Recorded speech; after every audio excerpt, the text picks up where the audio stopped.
bitches! Okie dokie, gentlemen, are we all here ready to fucking go? I asked y'all a question! As I reveal my giants,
Welcome to Invictus, everybody. Hello. Welcome to Foundation, you mean? And we're probably going to get a copyright strike for that one. No. Oh, who cares? We get a copy strike every episode anyway because we use the music from what is it called? Our intro is literally the Iron Man theme from. Yeah, but it's interlaced with, other stuff. So. Yeah, but we still get a copy strike for it anyway. I mean, it's flagged. It doesn't affect us, but it's still whatever. Hello, everybody. I just thought I'd do that with the video because the moment I saw it, I was like, that is just like the Foundation introduction, and also the introduction main titles for Dark Materials. The other series, dozens of others. Yeah, and probably many others because apparently a special effects studio called Imaginary Forces made those really cool intro videos for a lot of series with a lot of particle effects in it, including Foundation. And the fact that this Invictus video from CIG looks a lot like that, it almost makes me think that they actually hired that studio to do it. Yeah, I think they did. It makes sense. It makes sense because they have talented guys at CIG to do that kind of stuff. Plus, they already have all the assets built. Plus, they have Houdini, which I think is what they use for their particles and stuff like that. But why would they outsource it? They don't have to. Because this is a cinematic thing. Substantial time and effort just to go to the crowd that actually does it and has specialized, Why would they waste money on hiring an external studio to do that for them when they can do it themselves? Can they? To do it a lot faster, yeah. That's the main reason, really. They got all the time in the world. They've been probably planning this out for a year or something. No, They don't. No, this is way. They have you say they have stuff like Houdini. So what you're saying is that the CIG employees suck. They don't have the skill to do that. No, but they work with the CryEngine, Lumberyard engine, whatever. This is clearly exported to something else. Yeah. This is probably Houdini. They have Houdini experts. They probably just did it right in Houdini. I will bet you a Merlin, right? Oh, don't even go with that shit. I will bet you a Merlin. You're not even going to be able to find out who fucking did it. Well, we could ask. We could ask. Ask away. All right, CIG. Chris, we know you watch this show. Says that CIG is always watching this, so I expect a comment after this gets posted from a CIG employee, probably what's his name? I don't know any of them, So and tell tell us that me it was Xylo. not them where they hired it out. Xylo.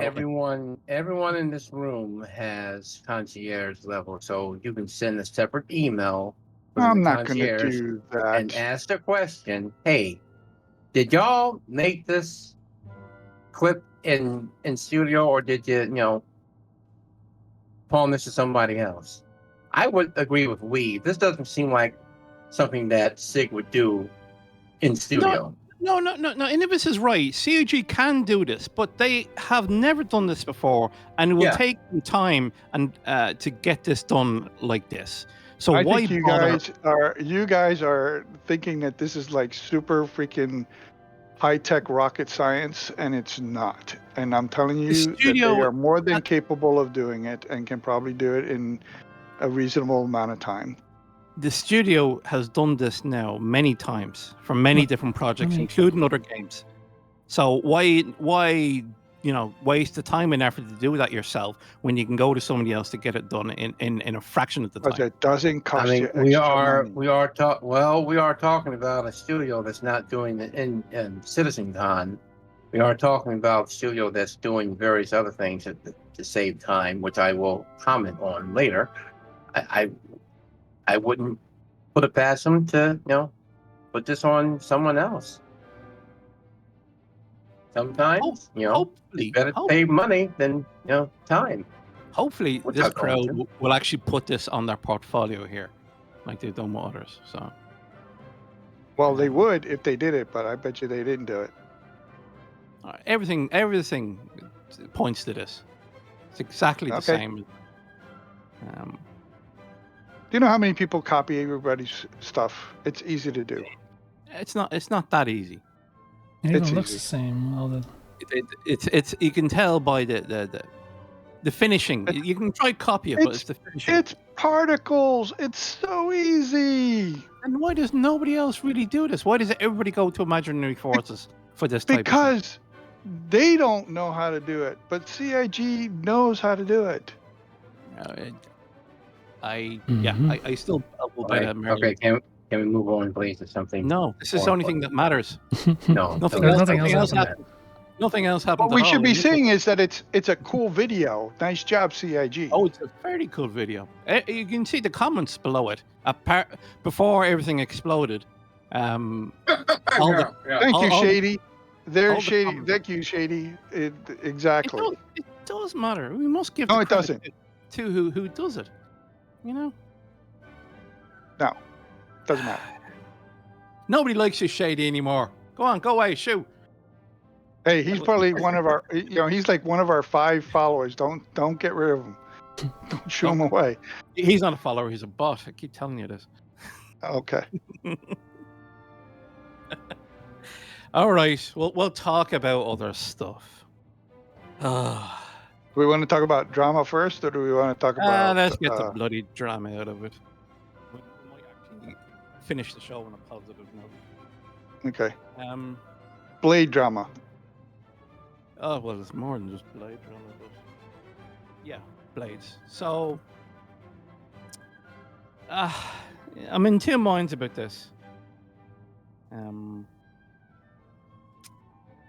So,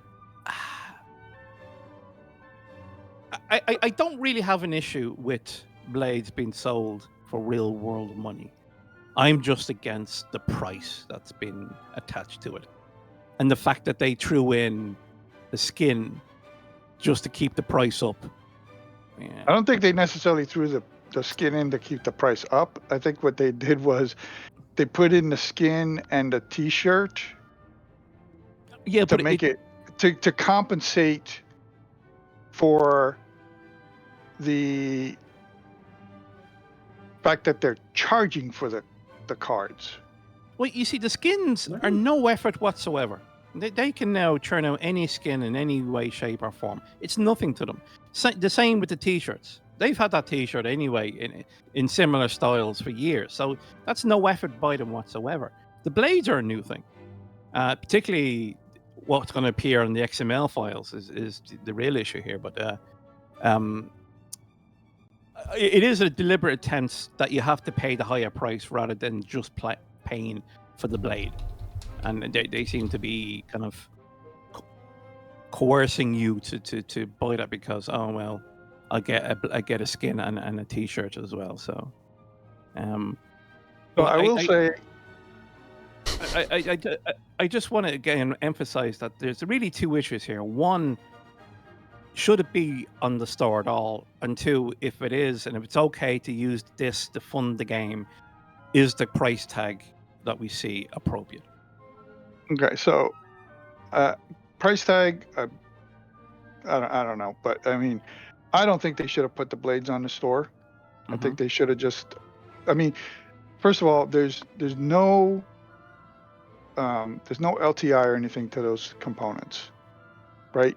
They're just flat out components, no LTI, no nothing, right? So spending real money on those is dumb. Well, okay. no, if they get destroyed, you can get them back. So yeah, potato. You paid real world money, so it technically you'll get them. Yeah, you got to go to that fancy store that they haven't given us yet to go get them back. But okay, so anyway, the fact that they bundled them with a skin and a shirt that probably everybody already owns, I think was the proper thing to do. Like again, not the shirt, the skin, to give it value. Right, so that way you're not just buying the cards themselves, the blades themselves.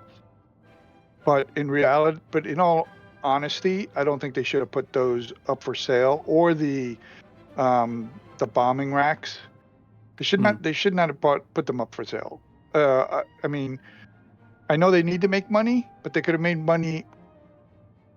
I mean, they already made a ton of money just reselling selling the T-Pack, selling the K-Pack, selling the Idris, selling a few of the other things that they were selling. They didn't really need to put those blades up for sale. They could have just as easily had put them in the store, in the in-game store, and just left it at that. I see. I think the argument against put it in for real world money is this definitely sets a bad precedence for anything else that comes after. And so it's like they're going to stick everything now on the RSI store, rather. Well, not everything. Well, the cards, they committed to the cards. But the cards, they still when you buy a ship, your ship is not going to be available in the store within a few months. They are legal things that they have to follow, because people are buying with the real world money. They get first dibs, and so that's why we don't get the ships right away. I don't know. They specifically said that in the video. No, they said that they are legal. I question it. It's the EU that probably did it. Oh, thanks. Them in their you're entitled freaking laws and shit like that. They're probably the ones that said if someone's paying for it, they have to have exclusivity for it before it could go to anybody else. No, because otherwise you're taking advantage of. They could have done it a way where if you paid for it, you can get it back all the time. Where if you paid it in game, if you lose it, that's it. It's gone for good. That's a fundamental difference, and that would work. And that would work with EU law. I'm certain. I don't know. Yeah, EU is so fucked up when it comes to that kind of shit. If I could, because they put us first, you know. Yeah, because corporate freedom is better. If I could add on to what you folks are saying, I would tend to agree with Lee. I think I would find it okay to them selling that. The only quibble I would have with selling it is maybe the price. And now I've said that, I would say that, when we came in, a couple of days ago, when this blew up, the day it blew up, I was in the room and we came in and I said, well, it looks like the usual suspects are up to what they do. And we've talked about these folks before. It's the people, it's the online commentators, the one that that the rabble people. I the major so-called major controversy is being driven by a relatively small group of people that have large microphones. Out of several million people, only a small fraction of them complain. Yes, I know that a couple hundred people put up, the up arrows on Mr. Mike's commentary and stuff like that. I get it. But relatively speaking, a small number of the community have both. And for the first 2 days, according to the tracker, they raised $2.7 million in 2 days, in both days. Yesterday, they raised, 2.4, something like that? Yeah. Yeah, but most of those were the Idrises and the kits. Because they were available the first 2 days. I don't know, we don't know how many. By 1900? I don't think that will churn out that number. Yeah, so I would assume that people were buying these chips like candy. Look at today's one. Actually, today's would have. So so go ahead. No, so with them, so if marketing is tasked, and I say this, I'm a card-carrying socialist. I'm a DSA folk. Yeah, I'm a critical of capitalism. Tell them, brother. So in this instance, if they had to make money, I think the question is what are the things that we feel comfortable with SIG making money on, and how much do we think they should, we should charge them? That they should charge us. And I'm being very disingenuous here. People like Salty Mike, if you ask him, we should go back to the days where they were in a 12 people in a car garage like we used to over 10 years ago. There's no winning these people. If SIG goes to the left, they complain. If SIG goes to the right, they complain. Because they have an incentive to, I agree with Invictus, they have incentive to complain no matter what SIG does. Okay, yeah, because and the thing is, gamers are basically an entitled lot. Gamers have always been very entitled, where they think that they should have everything and get everything and pay nothing for it, right? And so let's look at the Titan Blade package, okay? And let's look at what the community is bitching about. The Titan Blade package has 6 blades? Well, it's the Avengers series, yeah. Right. That's what. The Avengers series. I'm sorry. Yeah, 6 blades, a T-shirt, and a paint scheme. Mm-hmm. Okay, and that's the bundle. I don't know if it's more expensive than the rest of them or not, but no, that's what you're paying for. Okay, but you're getting 6 blades. Mm-hmm. If they were to put it on the store, right? Mm-hmm. A, you're not getting a shirt. B, you're not getting a skin. Mm-hmm. Unless you buy the skin separately, if they decide to put that for sale, right? And if you own all 3 of the Avengers series and you want the blades, you got to now buy 6 blades, right? They will fucking bitch about that. All right, when that happens, because what's going to happen is the next time they offer up blades, they said, we will offer up blades, we will have paid packages, and we will have the blades on the store. And what's going to happen is the blades are going to be on the store, but that's all you're going to do. You're going to buy a blade, and in the store, in the in-game store, and in the online store, you're going to get a package with probably 2 blades, right? No, because they've given us 2 blades now each, right? Mm-hmm. Yeah. And a skin. And then they're going to bitch about, hey, I want the skin. I said, well, no, it's exclusive to the people that are paying cash, because they're paying cash. You're not. And then that is going to turn into a fucking shitstorm. But I totally think that that's the way CIG should do it. It's like, you guys are giving, the people that are giving cash, I'm giving you something special. All you other fuckers, you get nothing. You get the shit in-game. Because that's what you're doing, is you're paying with in-game money that you earned by just flying around. All right, so let's break this down. If my bloody computer hurries up here. So the price for the Avengers series blade pack. So you get 2 sets of blades for each variant, even if you have the variant or not. So you get, as you said, 6 blades. 1 to help you speed up, but less maneuverable, and then you have the opposite, more maneuverability but slower speeds. And 2 for each variant. You also get the paint and you get the shirts. So the shirts you can actually buy separately currently in the stores, and that's $5. The average Avenger. You can also buy them in game. Yeah. But if you want to get them, to permanently be in your account before any future wipe that might occur, the great wipe. But that's not the point. The point is that they want to be able to buy it in game, not whether or not it's going to be permanently part of my account. Another thing, people aren't fucking paying attention and realizing the benefits. Okay, so Renum, that's an important point. We need to go back to that. This is one downside with the current event. That the zone, the no-fly zone, is just too stupidly big, and so many players are getting caught by it.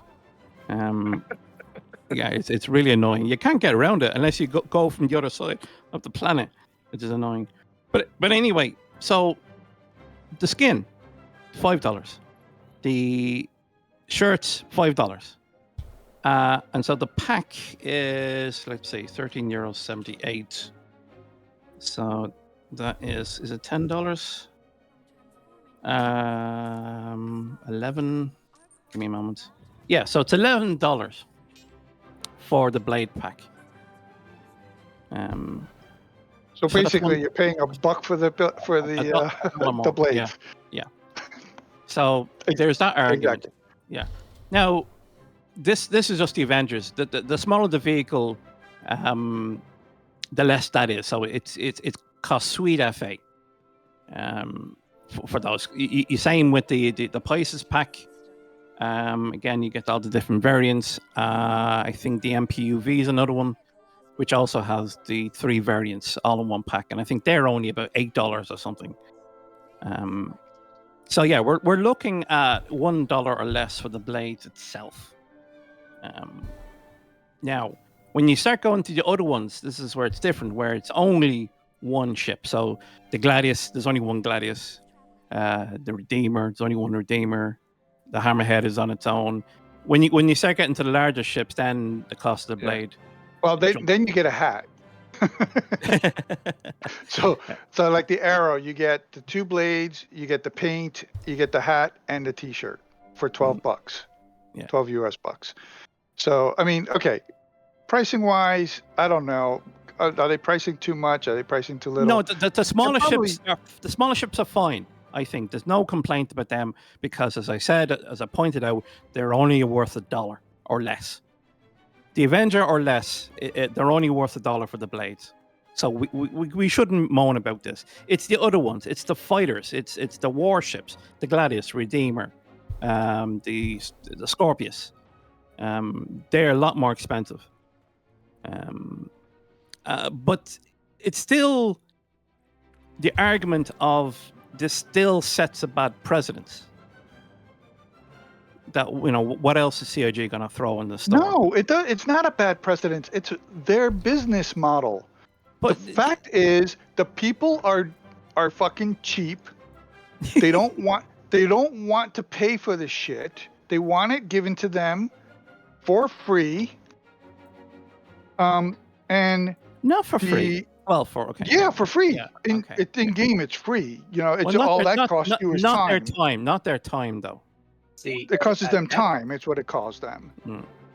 And that's another rub because some people will gladly pay money for time.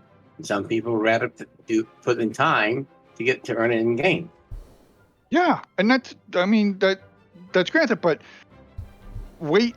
Okay, you just have to wait a few months longer. And the thing is like everybody thinks it's such like a fucking advantage. It's who benefits from those blades? None of your average players. They're not going to see a difference. They're not even going to be able to take advantage of that.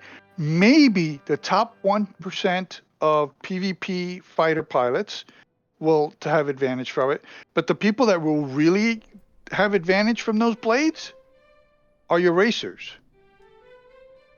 Because they're the ones that know how to fucking utilize, speed and the roll and all that other crap. They're the ones that are going to knock seconds off of their times. Those are the people that are going to benefit from those blades, not anybody else. Well, Dirk, to answer one of our listeners, I will say, and this is what I brought up to when we first talked about this. Remember the tier system. Remember, these blades. Now they should be for everything. Tier 1, tier 2, tier 3, so forth and so on. So, maybe these blades are tier 0 that we paid money for. So, to say, I think it's premature to say it's pay to win. It's you're just making people part with their cash to get some sort of advantage that they think that they will have. Then, and if you are correct, if I'm flying a ship, and this blade that I paid $14, $15, $20 for will only make marginal difference, then it's only marginal for an average player. And bomb ranks, by the way. Yeah, see, again, I've no issue with, the buying of stuff. The price has to be acceptable. So, again, as I pointed out, those Avenger, the Pisces, and the MPUV, it's only $1 for the blades or less. So we really can't really complain about that. It's the other vehicles that we need to point out. And with this, the bombers, now it works out at, I think, $9 or something per rack or something like that, I think. Is that value for money, really? It's I would not buy those. That's stupid, as far as I'm concerned. If you go to the 6-pack, right, and divide that price by 6, whatever. Now, obviously, the smaller the pack, the more each one costs. But still, it's quite expensive. Don't forget you got a shirt and a hat. Yeah, well, your war bonds, yeah. But if you want to get with credits, that's $60 worth of credits or whatever, $50. I can't remember the equivalent is. But that's expensive. I think that's very expensive for those racks. For very specific, they're only can attach to size 3 hardpoints, which is kind of annoying. I kind of would have hoped that at least you could still stick them on larger hardpoints. You're just stuck with a size 3 bomb in this case. But I find it's still bad precedent that it will now encourage everything to go on. And the main point I want to put about all this is that this attacks one very important element of this, and that is earning it in-game and the self-satisfaction of earning it in-game. When you There's nothing forcing you to buy it. Well, of course there is. You want to earn it in game? We're dealing with gamers. This is the fundamental flaw of gamers. They're so susceptible of, I can buy that. That's a game. That's on them. It's taking advantage of gamers. No, you're not taking advantage of gamers. Gamers know.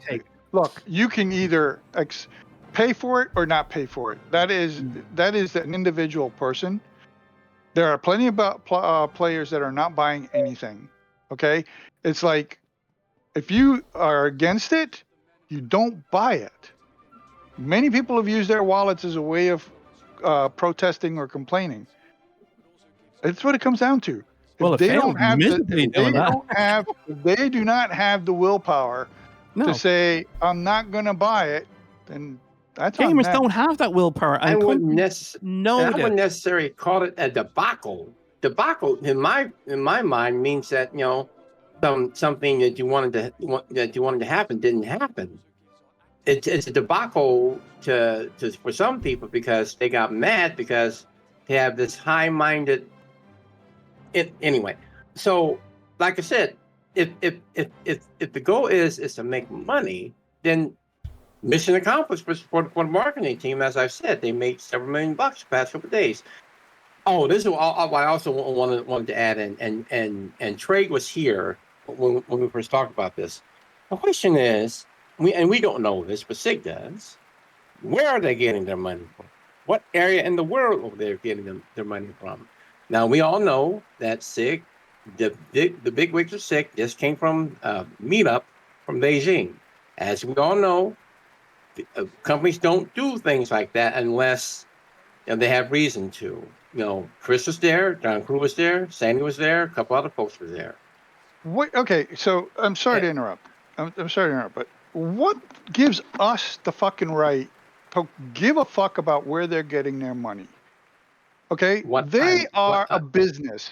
Their business model is to sell us stuff. Stop for a second. Just stop. Who gives a fuck if they're getting it from Beijing or Germany or the U.S.? It's populistic of you to say. Yeah. Just stop. Trade came up with the fact that Chinese gamers, better or for worse, they don't see it the way we do. They don't mind paying stuff to have them to receive advantage in the game. They don't mind that. So, like I said, I'm just bringing up a theory or an idea that, hey, maybe this new money that they're getting, maybe it's from China. I don't know, but SIG does. But again, I don't know. It's none of our business. They are running a business. They are monetizing their stuff, right, so that they can get money. There is not another. There are MMOs that do the same shit. How many times as WoW? I'm not saying it's good or bad. I'm not saying I know. that. But what I'm saying is good or bad. But what I'm saying is the community thinks that they have fucking control over all this shit and that they're the ones that fucking determine how they should make their money and stuff. And it's like, no. Oh, yeah, I definitely agree with you on that. Like I said, if Salty Mike had his way, we'd be, selling stuff for $2 a pop, if anything. WoW had their fucking day in the limelight like we are now, where it's like they started selling pets, and there was only certain pets that you can get on the store that you had to pay cash for. There was only pets that you can get if you actually went and you bought their 2-factor authentication token thing, right? So it's like CIG is not the only one that's done this. Uh-huh.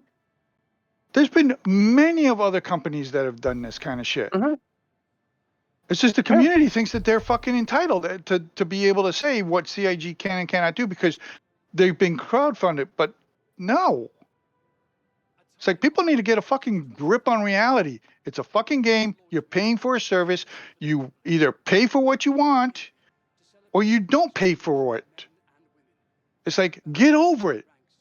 They are a business. They are trying to make money. Fucking deal with it. There are definitely games that don't have to stoop to such monetization methods and still profitable. Maybe something like Guild Wars 2, which is still online, and it's a game that you only have to buy once. And I don't know what other sort of incomes they may have. There are some things that you can buy, I think, for Guild Wars 2, but it's not. There's nothing in there that allows you to get a benefit over other people by paying money. Well, you see, CIG have been doing well for the past few years, so I don't understand why they suddenly need to try to increase revenue even more. They're growing business. They have to freaking pay bills and shit. They're going to always try and monetize everything. Yeah, and it's up to us to then slap them on the it's wrist up to and us. be like, If we no, don't like something, we don't buy way. it. That simple. Yeah, so that's what the community. Many people have been speaking with their wallets. They have said, "I'm not going to contribute to the subscribers. I don't like the flares." Okay, fine. But then as soon as the flares drop, I need that. So then they go and they buy it for a month. Okay? Yeah. It's like the community doesn't even know what they fucking want. Yeah, of course until not. they want it. And then all of a sudden it's like, okay, it's okay for me to do it. People didn't see the value in the cards. So they didn't say, I don't want to pay for the cards. It's like, okay, that's fine. Don't pay for the cards. Do you want the skin? Pay for the skin. You don't want the skin? Don't pay for it all. Yeah, I mean, like I said, I would say it's a debacle for those who think it's a debacle. But SIG's got their money, and for the marketing team, I guess that's mission accomplished, I guess. And Dirk, I've been reading your stuff, and the Star Citizen is not pay to win. Okay, there is no win in Star Citizen. Okay, it's pay to advantage. All right, which means that if I buy a bigger cargo ship, I am at an advantage than someone that buys an Aurora because I can actually start making more money faster. Does that make it where I win? No, it just makes it easier for me to enjoy other aspects of the game sooner than the guy that started with the Aurora.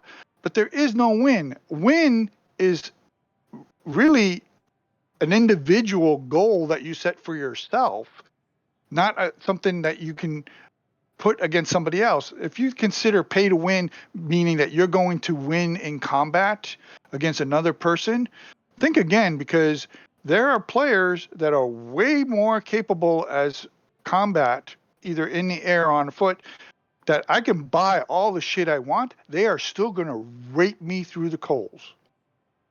So there is no pay to win there. That's wasting money. So again, gamers need to freaking stop being entitled is basically what it comes down to, and get a grip on it and say it's a game. Play it to enjoy it. So why does this rub everybody or most people up the wrong way? And it's not just Star Citizen. You can see this elsewhere. That this kind of this monetization just seems to really are cheap. rub people. I don't know, cheap. Yet they spend a lot of money. Okay, so there. Okay, let's. All right, so let's categorize gamers. Okay, you have kids or teenagers or college students who are struggling in most times back in the day or whatever, we're struggling to make money. And then so it's like they only want to pay what they can afford to pay for a game, and then they want everything else to be free because they can't continue to pay for the games because they got bills, schools, loans, all that kind of crap, right? So they are intrinsically cheap. Okay? As they grow, it's still it's a something that's already been programmed in them to be cheap. Okay? But then as you get older, right? Then it comes to, okay, I have a family I have to take care of, right? I got a car that's broke, I gotta fix, or this, that, right? You know, I don't have the expendable capital that I would like to have to be able to do this stuff. So again, you're not as cheap. You do have some money, but you don't have the money because you have other things that you have to take care of. So again, it's a balance, but you still have more money than the kids, right? So that's category 2. Then you have category 3, the people that have finally gone through the fucking trenches, you know, have managed to be able to, you know, become established. They've made it. They have the expendable income. And then they just go ahead and they buy the shit. They don't give a fuck because they have the money to do it. Yeah. Right? So that's the dichotomy and the battles that are going on in any gaming community that has an MMO or has, you know, a store to sell items, because that kid wants that shiny horse that other guy has and they can't get it. So they lash out because that other person went through life and finally got to a position where they can buy that horse, but the kid hasn't and can't buy it, and mommy ain't going to pay to give them the money to buy it. And that's where it's gamers are jealous. They're jealous of what the other guy got because they can get it and they can't.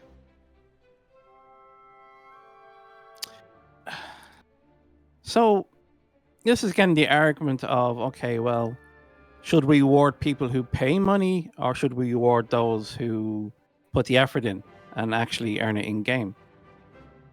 Well, all these items should be earnable in game, I think. They will be. Yeah, it's just that their model is you pay for it. If you pay for it, you get it first, and then everybody else gets it afterwards. But you will always be able to get it in game. That is something that Chris Roberts has said from the beginning. That is something that he continues to provide, because we do see it happen. They do eventually come into the game, and you are able to get everything that somebody has been able to pay money for, get it in game. It's just that gamers don't want to wait. They don't want to see that other guy with it first. Yeah, they are impatient. Yeah, that's true. They want it at the same time for no effort at all, other than time. This is only the momentary moment. No, this is going to continue to happen.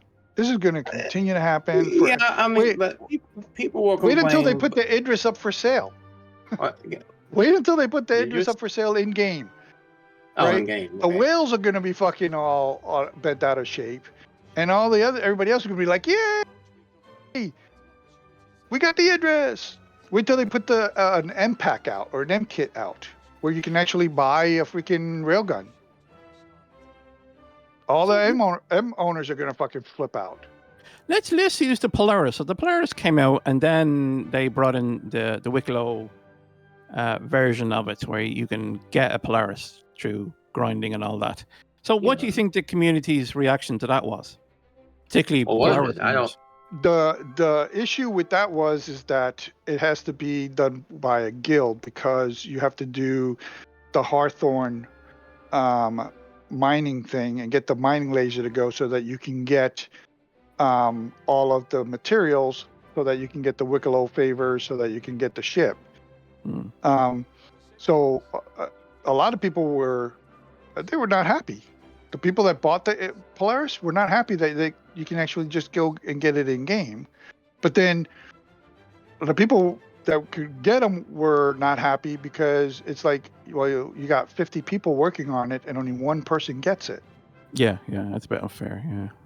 Well, right? I wonder, talking about that end of this, I wonder if they're going to be shout to lamentation when SIG does a wipe. Are they going to wipe away those Polarises? I know in game. They've talked about this. Yeah. They say they don't want to, but I don't know. I think they're going to try to preserve these if they can. Okay. But they're going to try and preserve the ones that people had to work to get, and I give them kudos for that. But like they said, it may be outside of their control. It's possible that it might happen still. So. And they may still have to do a full, complete wipe of everything. So, much more the great wipe idea comes before. Okay. Well, that's why I always say there's always one more wipe. Yeah. I would agree with you on that, Shady. Well, they said they're going to try not to, but that's impossible to know. We're talking about software. Software is very unpredictable. So Chris actually made a comment once where he said what he would like to do is do the last wipe before the beta. Right? Because he wants a living, thriving universe where people have already expanded outward to places where they want to be.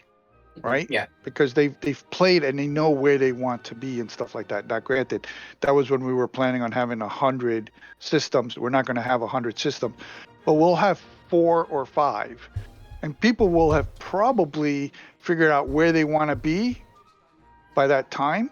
And then once they do that wipe at beta,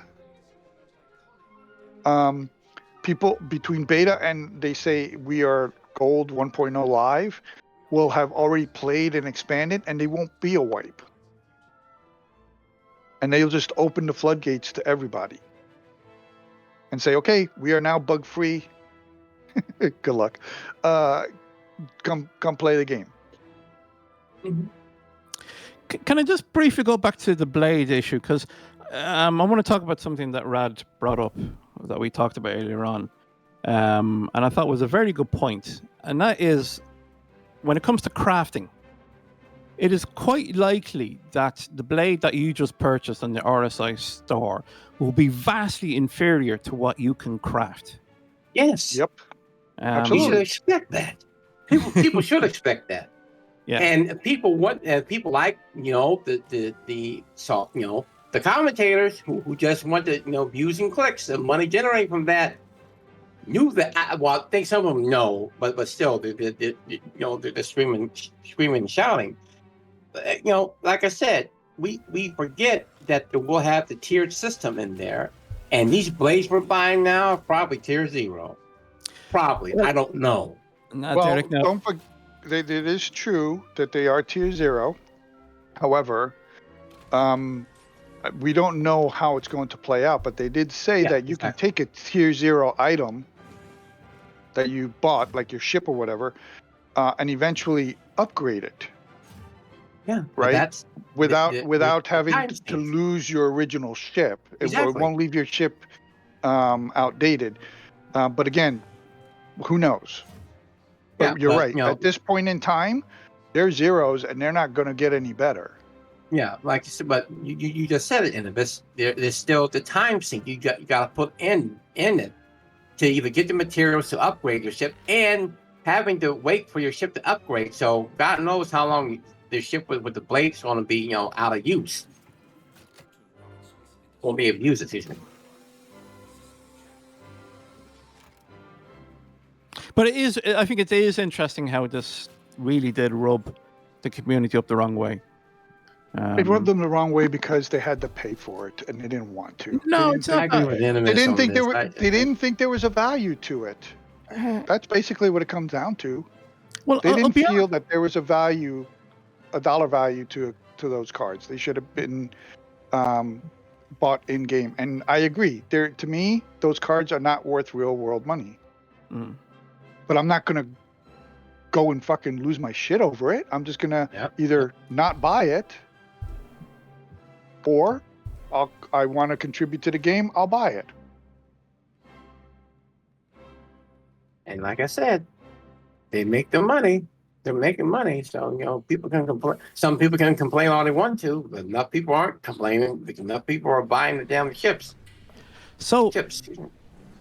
They've said that this will be in game in June, which is not really that long away. Well, a month away. It's the next match, yeah. Month and a half. Yeah. So should that be sooner rather than that time period? Fuck them. It's already, the damage is already done. What else going on with those wheels? They can buy them when they come out in June. Yeah. Fuck it. Yeah. Wheels have always been a problem in this event. I don't know what it is. Oh yeah. Oh, see now what you're talking about. Speaking of wheels, let's move on. Yeah, let's talk about Mr. MTC there. MTC, yeah. Ooh. MTC. We covered it the last week anyway, but yeah, it's in the but it's event actually show floor out. right now. It's now really out, yeah. It's actually out and usable. So, the car. Yeah, sorry. Yeah, go ahead. The security van. A Jeep. Okay, It might as well say Toyota on here. Yeah, I know. That's what it looks like. Oh, you can put many different manufacturers. You can put Mercedes on that, or that's true. No. Or Mercedes like to have their high wheelbase, but Look, it's not broken. One issue about this is that there's so many bugs in this. It's not even funny. Oh, really? And it's quite clearly that this has been rushed out. Okay, so I agree with you. It is buggy. I mean, I have my own assessment of it because I used it, and I'll chip in on there. But I think one of the things that's hurting CIG, especially with these kind of situations where they're releasing new stuff and they're buggy as fuck, is that they are releasing it without letting Evocati or the test server run it through its paces so that they can fix it for the for the reason of surprise. Yeah, so this is where marketing has interfered quite clearly, I think.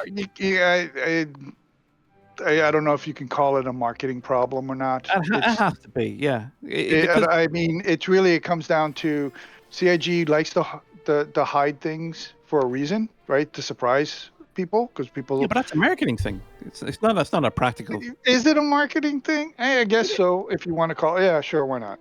Okay, I'll give you that one. If we're testers, then we're only caring about the testers. Who cares about the surprise or not? You want a working product. The players care about the surprise or not.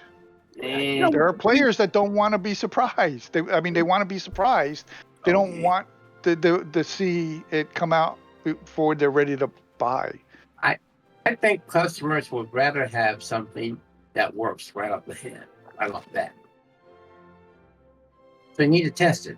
I do agree. It should have went through Evocati.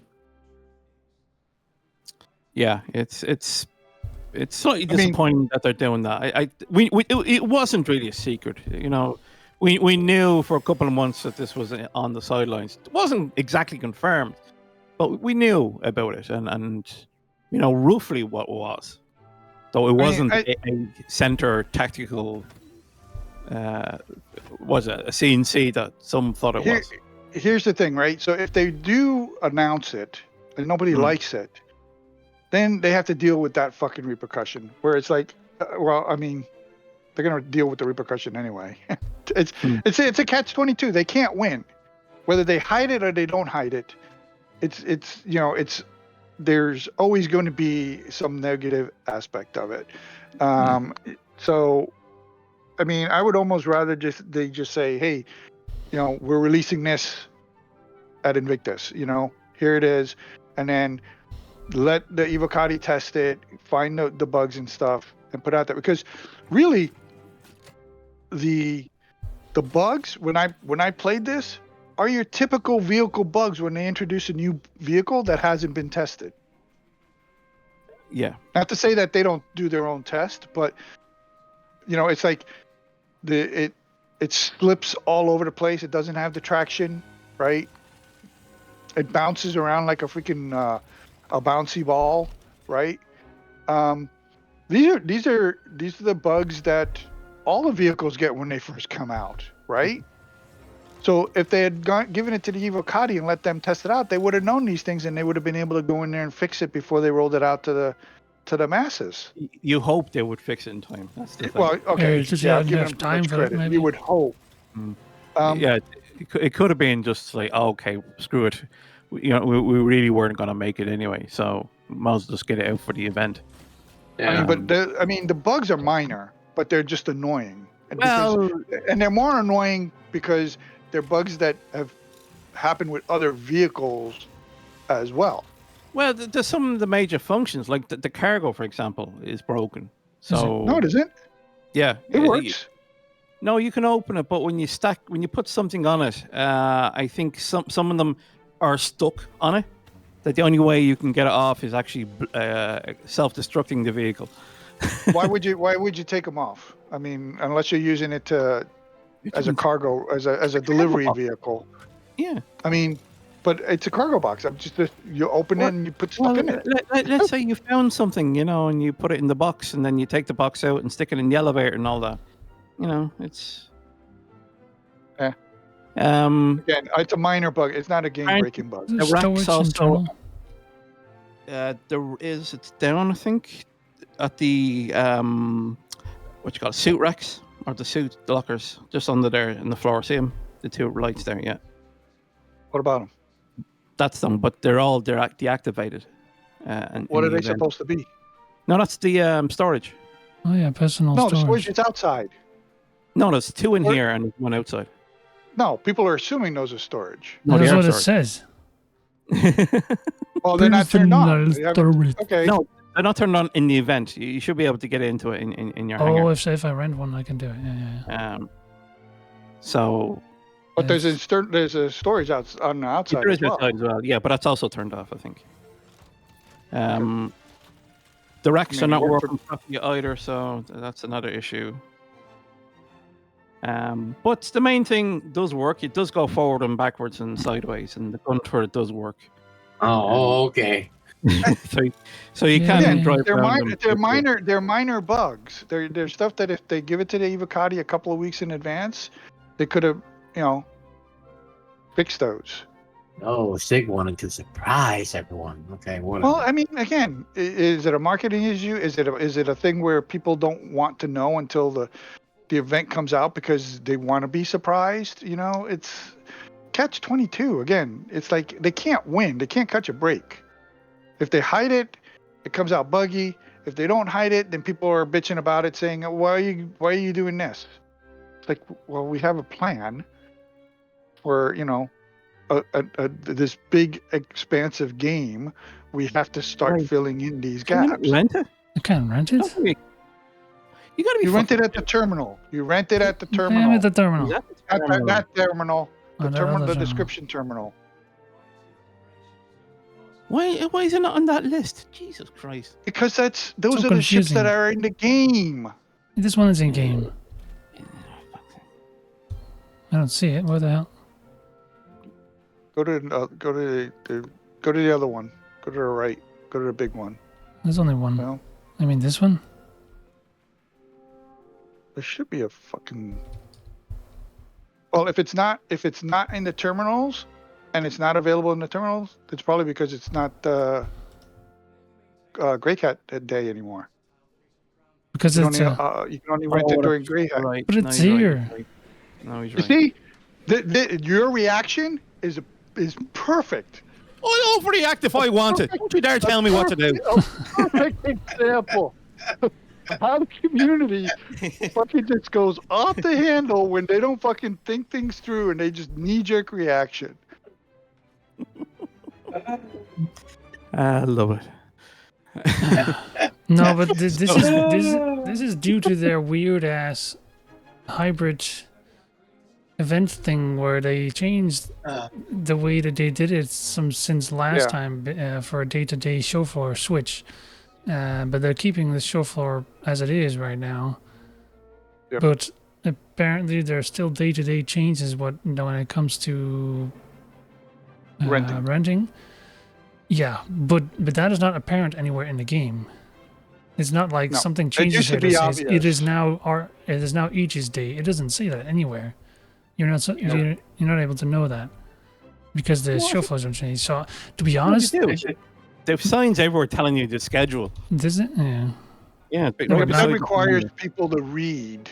Yeah, you mean these? Yeah, but see, that's because what I said. Now I get it that you're like, oh, you need to read, but we're basing this off of previous experiences, and obviously people are going to get confused when they suddenly see this, and they're like, oh wait. And they have like a big red clock somewhere that says, hey. The next day will happen in 2 hours and 10 minutes. You can do with that, actually.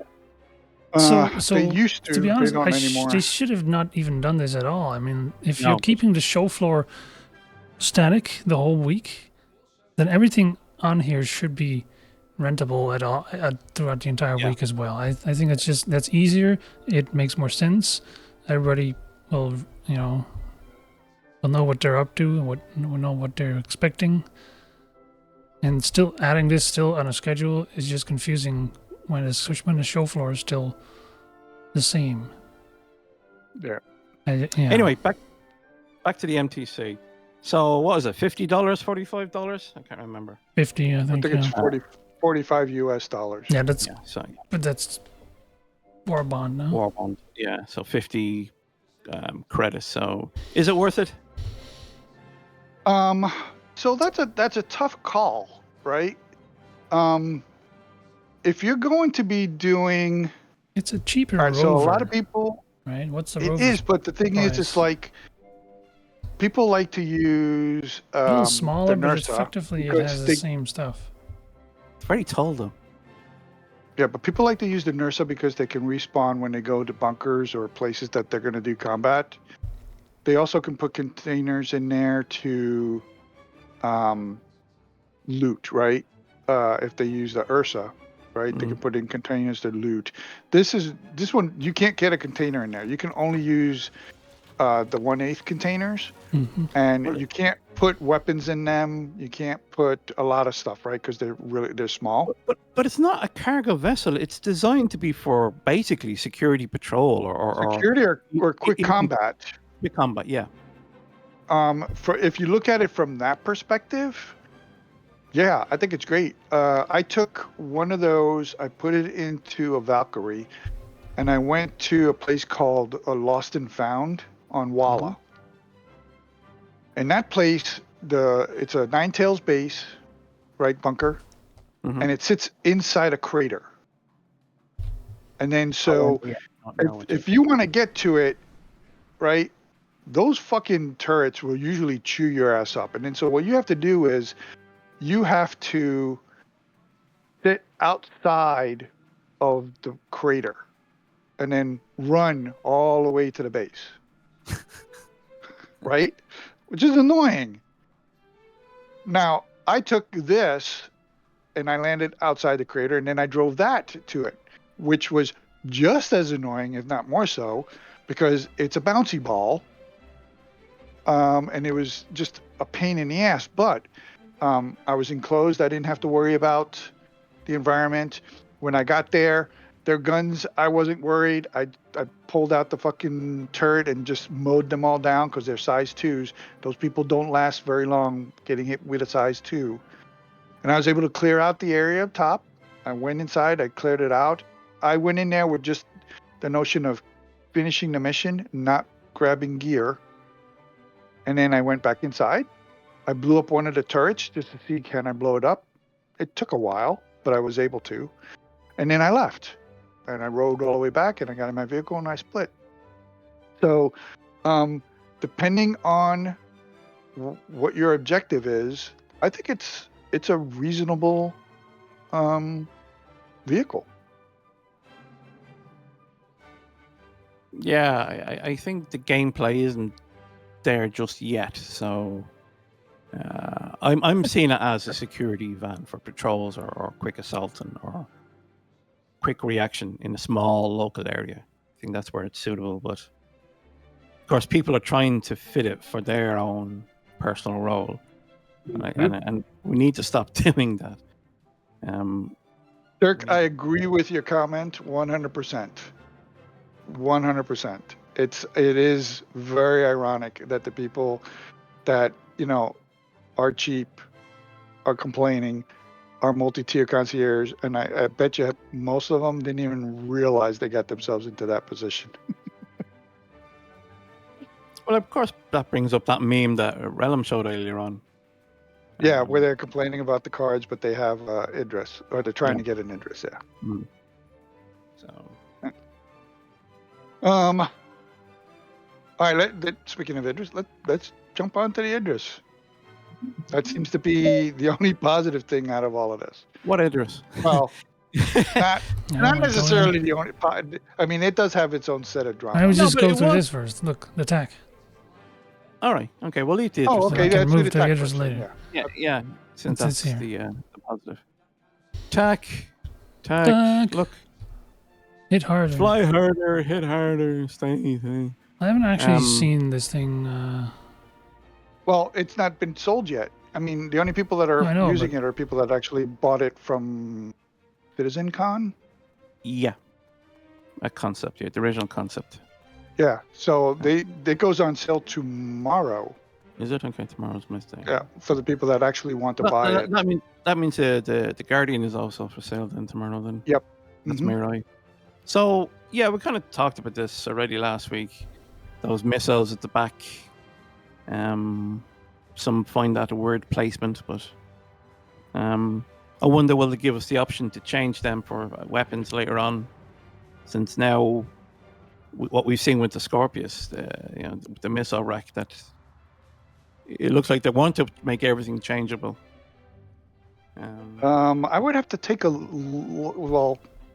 or somebody would need to take a look and see if you can actually remove, or if they're slotted. I'm sure they're slotted, so we can probably take them off. Well, But I don't know what you would put in replace of it.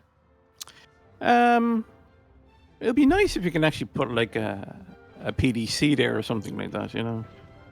PDCs are a little bit bigger than that. Well, the size ones, I think. Maybe, you know, I guess. I don't know. Now, if they worked as PDCs or the pepper box, that would have been cool. They'll never give that. Would have been cool then. That's too big. The pepper box is huge.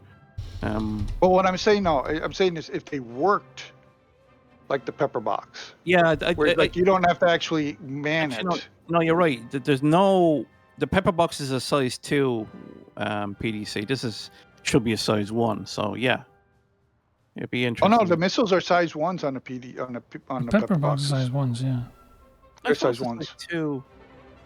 Nope. Maybe it's a size 2 mound, but the missiles in the. But what I'm getting at is not that they're. What I'm getting at is that it would be nice if it was just automated and you didn't have to worry about manning it. Do you know what you need to do? You need to buy on the RSI store an AI blade. Which comes with free skins and a t-shirt and a hat. That's what I need to buy.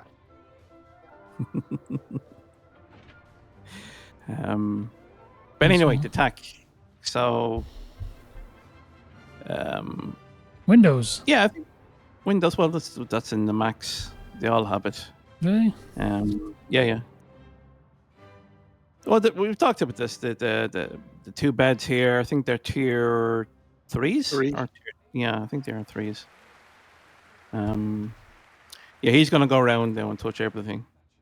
Play with everything, and then of course we have the jump seats next door. 8 of them. With the side drop-down doors, nice and handy, and of course you got the size 1 Gatling gun on the sides. I found it funny that these things don't reach the floor. No, once you're out, the one you way can't out. get in through here. Yeah. No, the display is at an angle. No, look at the ship on the display. It's down at an angle.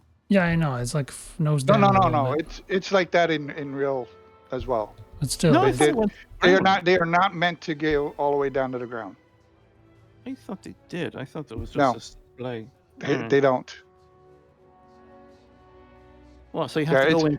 The only way you're going to get, if you're in a low gravity place, you'll be able to get back on that way. So why did we do the Valkyrie thing then and put the step where you can climb? Instead of that. It's a different design. It's not. It doesn't have a. Dumb design. The door on the Valkyrie opens sideways, and then so they have a lift on the bottom that they pop out. The door here drops down. So I'm gonna reword the wiki. I got that wrong because I put down quick deployment and extract, but that's not a quick extract at all in any way, shape, or form. No. No, so that's disappointing. Actually, I didn't realize that. You should be able to get out just as quick as you got. I do think so. Look, they've been adding the vaulting mechanic on foot to many more things than just. Remember when in the beginning you could only vault onto those yellow ledges in caves? So they had specifically marked those ledges as a vaultable ledge so that they can apply the animation because it was just the right amount of height so you could vault on top of the ledge and crawl on top of it. But they've since, moved away from that thing so that you can vault on many other things. So if structures or boxes are in the way, we've seen it in some cases that you can just vault on many things than what it used to be. And they should just add it to this as well. This should just be something that you can still climb. It is high enough that you can say, I should be able to climb on top of this from here. Well, we're going to come up to the Asgard next, and that should have the step, so we can compare it with that. But that's disappointing. You should be able to get back up there very easily. Only use it in zero or low G planets. They don't even have to make it go lower. Just have us vault on top of it. That's it. Gun rack beside each seat as well. Oh, really? Yeah. Yeah. Sweet. yeah. So, and then the next room, probably the coolest looking room, which is the big kind of gun belt but these are the infamous turrets with the Parasize 5 guns on it. I wonder what else CIG will offer in the future for this. Can you change the turrets for something else? Bespoke. Just change out the guns. Maybe missile turrets, Oh, those are the side turrets. I wouldn't. I don't think anybody's going to want to put missile turrets on this thing. Everybody looks at this thing as like that C-130 aircraft where it's got the guns on the bottom where they can just tear shit up. Mm-hmm. No, actually, it pops out from inside, isn't it? Yeah, it does pop out. It does pop out. Yeah. Yep. Yeah. But the community is still not happy with it because it doesn't point forward 100% and it doesn't point back 100%. They're missing the point. It's not meant. Foxy took it out, and he even said it in one of his videos where they were saying that's not meant as a combat ship to be flying around in space shooting shit. It's meant to be a ground assault vehicle. And so that's the thing. It's like the guns aren't meant to go forward and a 180 arc. It's meant to point down and clear the area underneath you. Well, I thought the role was patrolling, really, first and foremost. And the thing is like this is the same kind of setup for the ironclad assault. People are going to complain about that too because they're going to think that those guns are supposed to be, forward facing and stuff like that. And I guarantee you, they're going to have a low arc pointing down kind of thing to clear the area when you're landing to to offload and stuff like that. Oh, look at that pop out, yeah. And they pop back in. And then I think the rest of the ship is roughly the same, apart from the small hangar. I was looking at this. I was confused here. What the hell is this? Docking collar? It's a docking collar, yeah. Why does it not open? You have to actually. You didn't open the door. Because you didn't open the other door. So this is the inside door. Now you have to open the outside door. How do you open the outside door? You go kick it. Click the button that says open. No, that's for the inner door. I'm not sure for the other door. Did they do something? Maybe they did screw it up. It could be bugged. Yeah, that button is supposed to open the door. It's the same again with the Max. Exactly the same as the Max setup. Yeah, that one closes the inner door. Yeah. They screwed it up. Yeah. Maybe they didn't want players to jump out and hurt themselves. So go forward. Go forward. Go to the forward. Go to the forward. So in there. So decent suit room. Yeah, this used to have a gun rack in it. They removed the gun rack, so now it's just suits. And now you're stuck. Okay. No. Hooray for the button on the inside. CIG knows gamers far too well that they get themselves stuck inside. Just suits. So yeah. So 8. Yeah, 8. So for each one of the jump seats. Go up the ladder. It's much quicker than that lift. Is it though? I think it is anyway. Oh look, we've got a party. Yay. So the front, the bridge and the escape pods are all the same. It's nothing different there. Big old misc, yeah. Gadgeteer, I agree. I love the Max. That is my go-to for cargo hauling. It's such an easy ship to load up. It's a great transparent glass panel that's glitching. Too much detail. No, it's just your resolution is not high enough. No, you need to have 8K resolution. It's DSR as well. The cockpit's the same. Same here. So that's the same. It's the next. So the mess is different. This is basically taken straight off the whole sea. That mess hall there. They have 2 bathrooms for some reason. I don't know why we need 2. I think that's a bit of a waste of space. Jesus. Well, see, that's a crew at least 28. So I thought you were a vampire. I can see your reflection. Yeah. And then you have kind of the bunks, which is kind of cool, actually. I think this is nice, efficient. Yep. I like this room. This is spacious for 8 beds. You have 8 lockers there. They're not working at this event. I don't even know if they're working in the real ship either. I haven't. No, they're supposed to. Well, they're not out yet, so we have to wait. But yeah, that's where. Wait. I have one. I can pull it up. Oh, can you fly it? Okay. Yeah, owners already have it. Yeah, I forgot about that. That's where your personal storage is supposed to be anyway. So, but they've seemed to turn this off at the event. But yeah, I do like that room. I kind of wish the whole sea was like this instead of having the racks facing the mess hall. I always thought that was a stupid design. I don't know why they did that. Can you get in? There. Oh, he's gone up the top. He's asking for trouble. Why is there no TV? TV, yeah. Here's your TV there. It should be closer, though.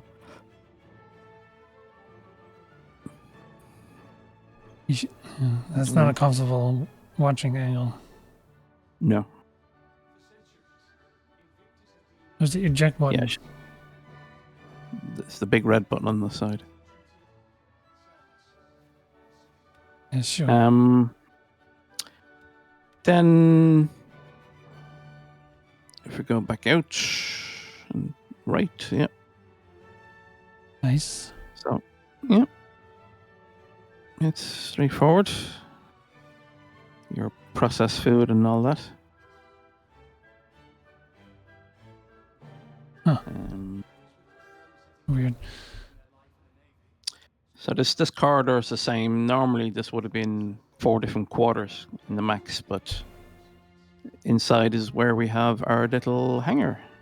Oh yeah, we still the 2-sided elevators that bring you down to the cargo room. Mm-hmm. But yeah, this is the our hangar, which some still think that it could have been bigger and was made unnecessarily smaller. But yeah, you fit your Fury in here.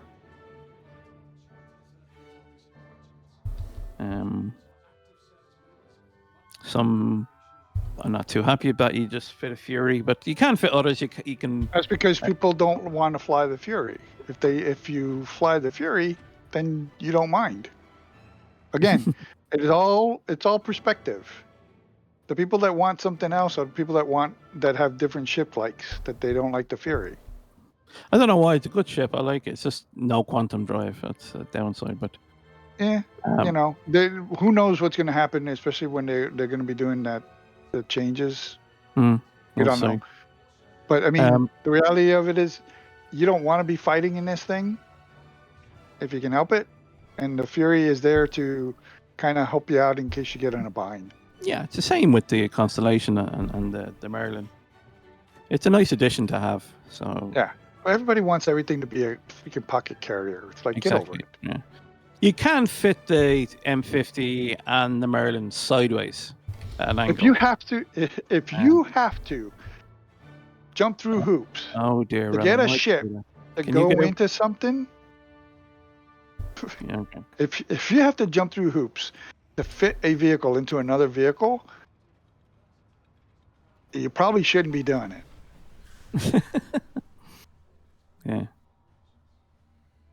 Because when Maelstrom comes out, you're probably not going to want to do that, and you're going to regret it if you do. This is just a rule of cool room. Yeah, again, everything taken straight out of the Hull C for this. Drum module. That's your jump point module, yeah. Engineering access. Coming soon, TM. Well, they're aiming for the next build, 4.2. Yeah, right. Tier 0. That's what they said. What 4.2 what? Bringing the engineering 0.0. Oh yeah. No, okay. Going down. I'm going out. Okay. Yeah, Wrong. there's only one. Yeah. Too many people here. I've seen everything. Way right? too many. Well, no, you have to Asgard. Well, I'm the attack. I mean, yeah. Oh, yeah, to attack, yeah. So you get a couple of new skins. I think there's 4 skins. That's for it. It's a cool looking ship. People seem to like it. We'll see how it lasts until the next change. When to be nerfed like everything else. So then we have the bigger brother of the Valkyrie, Thasgard. Fafgard. That's Thasgard. ooh, So big this is- guns. I think are they not the same or are they bigger? Yeah. Okay. No, I think I don't know if they're size big or not, but they do have a lower turret. Yeah, it's just I don't remember them being that big. Maybe they were. It's a while since I've gone near it.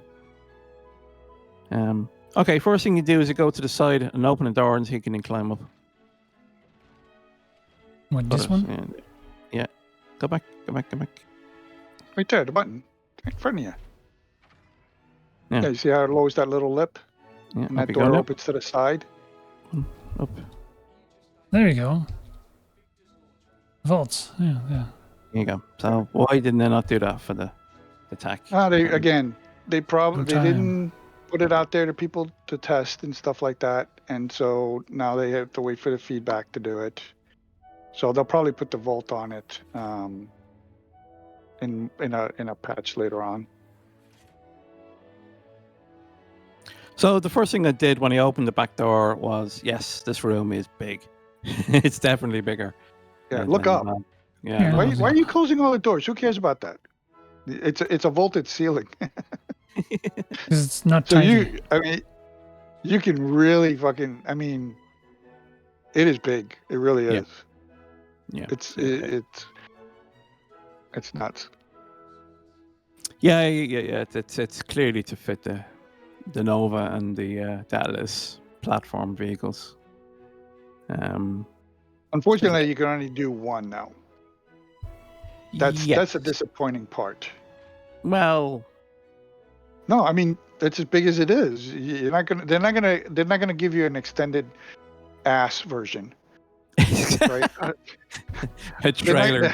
Yeah, they're not gonna give you a hitch trailer or anything like that. So it's like this is to drop off one big vehicle.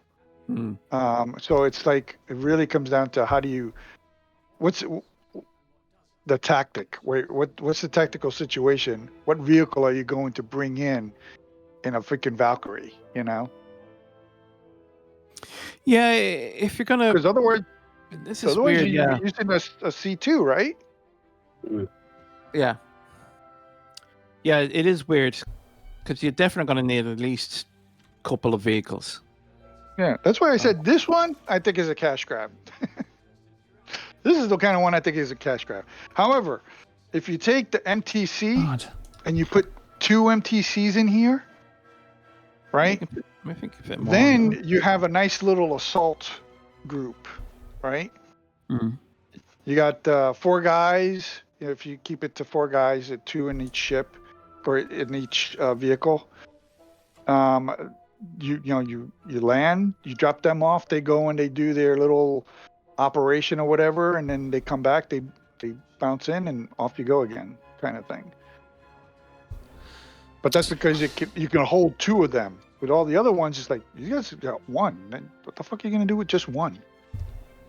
Well, you could fit 1 and then add cargo. So don't forget, like this, the whole thing fits 180 SCU, which is double. Well, yeah, but the 180 SCU fits in the area where the vehicle goes.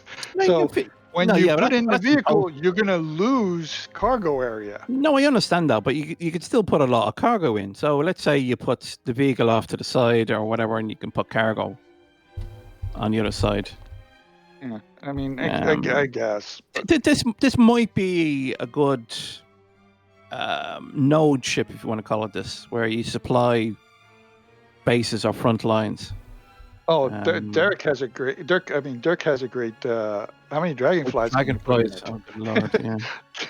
No, that's a good ploy right there. Well, that's a waste of space because you're missing out on the height. Yeah, height. They could do with They could do with shelves at the side, so therefore you can put dragonflies. Yeah, that's true. But again, if you got 20 freaking dragonflies, you can actually put in there without worrying about cramming every inch. And you can put in a nice space apart so that they don't fucking run into each other, kind of thing. That's a lot of freaking mayhem with that. I wonder how many nurses can you fit in here. I would say 3, 2 to 3. Yeah. Okay. Yeah. I know something. You can. So this is typical for the Netherlands, obviously, but they have these double racks, bike sheds, at train stations. Mm-hmm. Yeah. Remember? Yeah. I can actually show you. Where's my? Like that. So. Yeah. And so what you do is you pull this out, and it angles down so you can take your bike off and then put it back on. So it kind of like slides out, so you can lower it and then take the bike off. But they could do that here in the ship, and then have smaller vehicles loaded on top of each other. Yeah, I can't see why CIG can't sell us shelving. Shelf loader, double racks. Yep. No, it'd be sold exclusive in the RSI store with special paints and a T-shirt and a hat. Exactly. Gonna get money. Yeah. Yeah, it's obviously designed for the Atlas platform and the Nova, but I think it needs to be used for something else, for other vehicles, and I think that the height is not being utilized properly when you're doing that. So I know we're half joking, but I think shelving would be nice for smaller stuff. Maybe CIG might consider it. I don't know. So I don't. They're probably laughing at us. There are so many ways of getting to the other side. Why would there be a hole here so you can walk between the two hallways? What the hell is the purpose of this? Why not? Because you can, if you wanted to get to the other side, you can go through here. They're wasting this space now because they made it open. They're wasting this space. They could put another chair here. You can see the 4 people here. Is that a turret that you just walked through?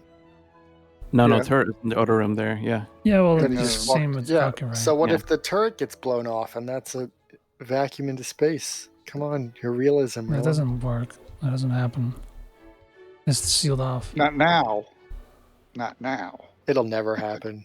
You can have redundancy everywhere. Then you can still go past this way. It's weird that only 2 jump seats. I'm not sure what the purpose of those. Yeah, exactly. So fill the hole and make another chair. They had to get rid of all the other chairs and put something in there. So they really didn't put anything. They just fluff. Well, isn't this the first ship that they promoted as bunk sharing? I think so. It actually is a 4-person, 4-crew ship, but you only have 2 beds. Like to your right here, yeah. That's the only beds. Where the other one had, I think, 5 beds. The Valkyrie had 5 beds. What's annoying about this is that there's actually no personal storage here. Really? I couldn't find it unless it's somewhere on one of the panels. But yeah, I can't find any personal storage here. So this kind of suggests that this is not really for long distance traveling. Or it's not. They just didn't put it in. Maybe, yeah. They forgot to put it in. What ship are you in? The Asgard. Is it ass? Well, this I think it is. Some think it's a cash grab. I think it's a cash grab. The Asgard? The Asgard. You have a kitchenette here. You have decent gun rack. including the large one. You have 2 suit lockers behind you. And then you have this rather annoying thing I can't stand about the Valkyrie as well. You have to go downstairs and then up a couple.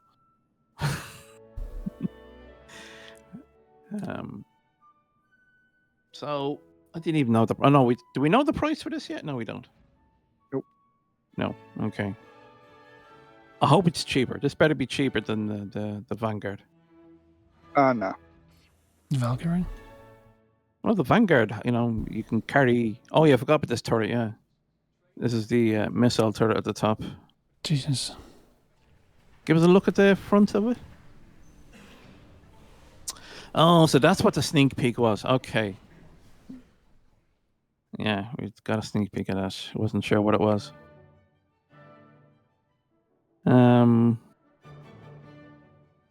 Yeah, I'm not sure about that, but anyway. Yeah, it's a weird ship, I think. I'm not sure what you would use it exactly for, but node work is probably the best thing I could think of at the moment. Because the Valkyrie and the 20 personal troop carriers is a nice addition. Oh, if you fill it up with 20 people. Oh yeah, that's what it's. A lot of people don't do that. They just use it for cargo hauling. Yeah, everything's a cargo hauling. Or they put it in their NERSA and they do that with the NERSA. One thing I thought was interesting was, and I've seen people try to jump off here, but it's a bloody window here. Is it? Yeah. I don't even see it. Or an invisible wall. Oh, you do this little glare there. So they did that so that they can isolate the cabin. Because everybody was always complaining how the Valkyrie, it's open. Yeah. And people would all die. So it does make the upstairs section kind of secure if you're boarded, because everybody has to go through up the staircase, and of course, if you have a gun, you can just simply pick them off. Throw a grenade down. So yeah, it really depends on how much it costs. But everything does point to it being a cash grab, unfortunately. Everything's a cash grab. I hope you keep an eye on the scripts as well. I don't know if everybody's noticed, but you can get bars of scripts dotted around the place. I found only one. Don't go looking for scripts. Go to the. No, you can get them. I found 3 so far. So. So terrible. Yeah, this is terrible. Yes. Again, I'm not sure if CIG rushed this out or is this to do with the hall itself. We'll ignore that. So the MX. Again, there's a question about this. Is this another cash grab? When you compare it to the Guardian itself, what the difference is that you have a pair of size 5s in the Guardians, and here you have 4 size 4 guns. So and technically, it's a little bit more powerful. And then, you have the missiles on top, which missiles seem to be the OP thing at the moment. Missiles seem to be their new theme. Almost, you notice how everything coming out has missiles associated with it, or exclusively missiles, right? So you got the missiles on this thing. That's what kind of sets it apart, and that's why they downgraded them to 4s. You have the turret for the Scorpion, where they added a turret exclusively with missiles.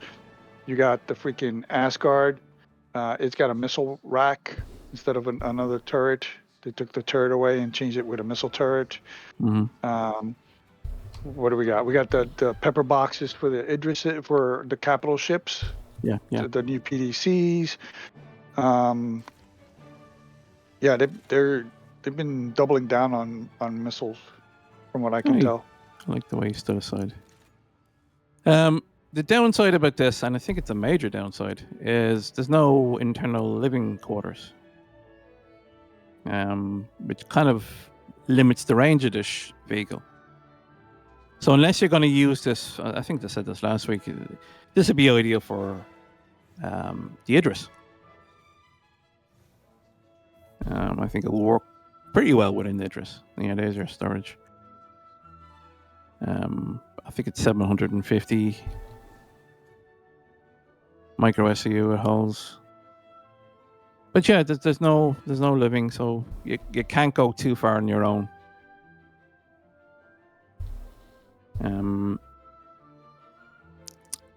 Yeah, all internal components, so that's kind of a handy thing to have. That means you don't have to go outside to repair stuff. At the back, there is a suit locker. I didn't... It's funny that how anybody showed the ship off on a video, they never went and showed off that there was a suit locker or not. So yeah, you have a suit locker and you have a gun rack. So that's nice to have.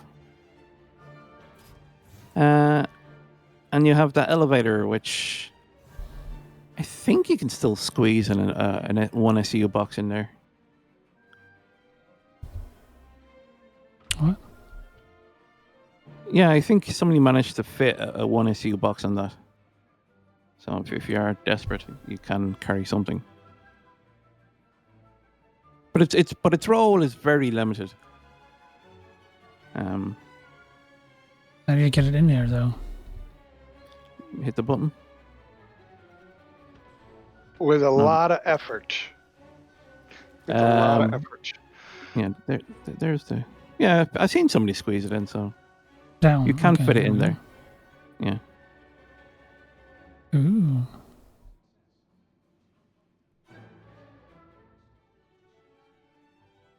Okay. Again, we don't know the price tag exactly. Will this be more expensive or cheaper? Oh yeah, it's heavier armor. Range. It's heavier armor as well. Again, I think it's I put that one in the cash grab category as well. But isn't everything a cash grab? I mean, yeah. I mean, again, I'm not getting all bent out of shape over it like some people do. They need to make money. This is how they're doing it. But I'll call it as I see it. You know, looks like a cash grab to me because there's nothing about it that really makes it stand out from any of the other ones. It's just another variant. Where are you going? Right? What? Where are you going? There's nothing else to do in there. Nothing? Can we not have a look at the other stuff? Oh, we got the Idris to go look at. Well, you're going to see the Scorpius rocket pods and all the guns. Oh, okay, yeah, go show them the rocket. Yeah. We got the Gatling gun for the Nova. We can tie this. You better have a drink, Relum. Is that 33% I see in the corner? Yeah, I know. And also you might see a script as well. Yeah, so components. They seem to be emphasizing this a lot. There are a few A-grade components in there, but you gotta know your components. I don't feel comfortable buying them because people say components disappear from time to time, and especially when they do patches and stuff like that. So to me, it just seems like, why waste my time? Where is he going? I don't know. You told him to go run around. Bombs. Oh yeah, okay. Yeah, look at the bombs. They're size 3 bombs. Bombs go boom. How much are they? People are actually enjoying the fact that you can put the size 3 bombs on some of the fighter planes. And the gliders perfect for it.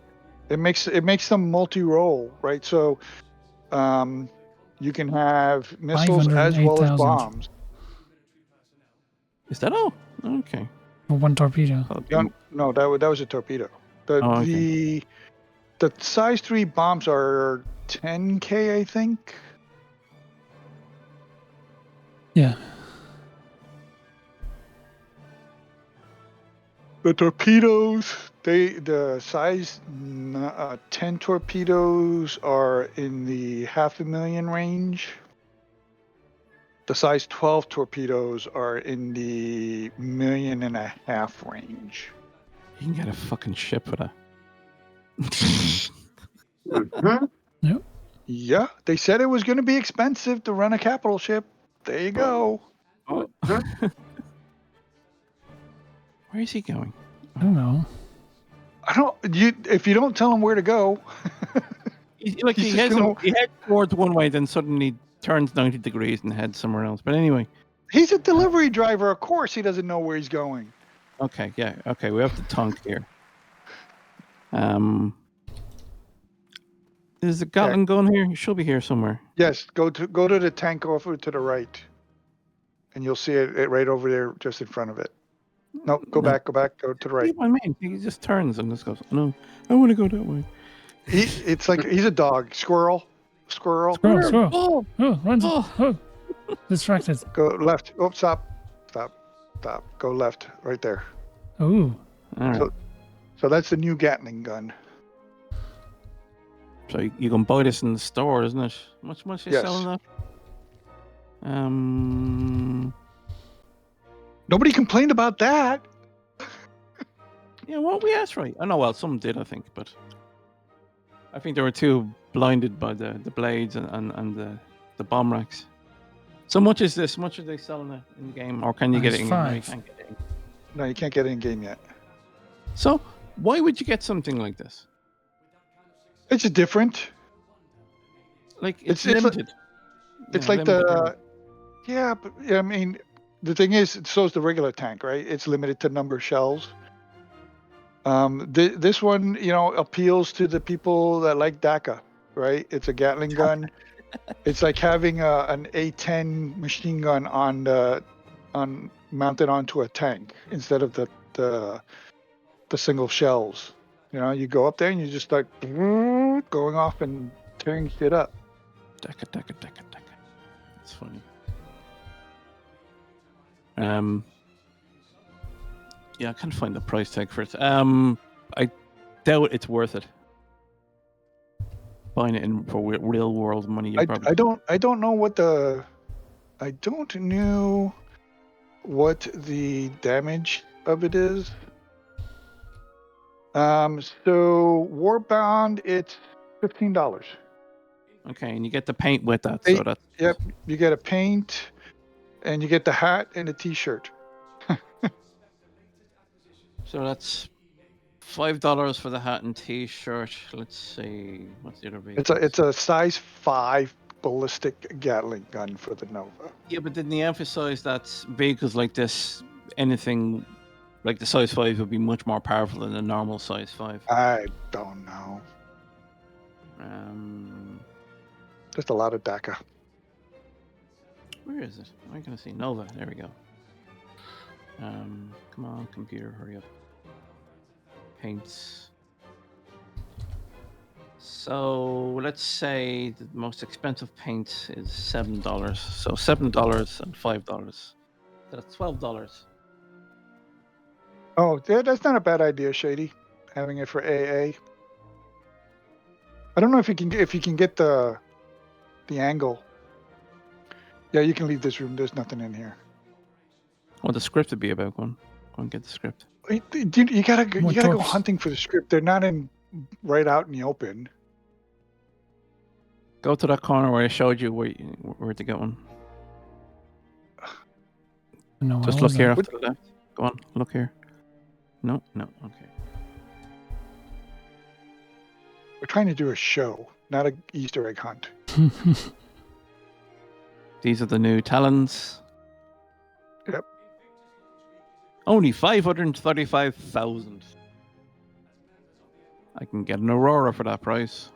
Well, that's what you're basically shooting at somebody out of a tube. Mm-hmm. Don't miss. Yeah, I don't think there's any. He's right. There's nothing else in here, really. I gotta run all the way back. I need skates. No, they should have allowed the PTV to be dripping around here. Because, like, having the PTV available to players, that wouldn't be a bad idea, would it? Actually, you need some water. No, it won't be anywhere stupid. It'll be clearly in the floor. Right. Though I did find a script on one of those portable light units. It was strange. Oh. Yeah. Oh. Okay. But yeah, all those ships, I think they're the ones they're showing. I think they're all the ones that you can get the blades for, blade packs. And the Scorpius is the other one that we hopefully will find. There's a room for fighters only.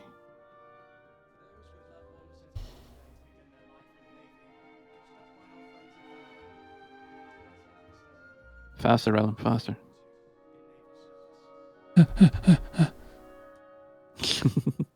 Twink. While we'll wait for Ellen to slurp it up, what else is there? Apart from the Idris. Idris. That's it? Just the Idris? That's it. Nothing else worth talking about? That's basically where we're at right now, Idris. Even Pegasus is saying, "Where's the Idris?" Where's the Idris? It's over there in the game. Where's your Idris, Pegasus? Come on, show it off. There's now one. I'm not sure if I approve of Reham to getting the Idris. Why? Because. Why? Where you gonna get? Who are you gonna get to quiet? Me. You don't even go in the game. What are you talking about? All you do is take pictures. The railgun is pilot controlled, right? Yes. Yes. Well, so the railgun is on the can M solo it. only. Okay. Yeah. So there. I'm not surprised about people who would say that would be you. Yeah. Okay. It's got PDCs in a railgun. You can fucking solo anything you want in that thing. Okay. Yes, you can. All right. Okay. If you have an M, most people have the P variant, and then so they have to buy the K kit to get the beam weapon. And then that's the equivalent of flying around with a railgun. I think they're going to nerf. I think they're going to nerf that damn beam weapon. Right there. They might. There you go. There's the evil blades. Yeah, I gotta have look at them, Renum. They'll turn you into an evil thing. Ah! Yeah. Pour drink all over them. Yeah, destroy them all. Yeah, stamp on them.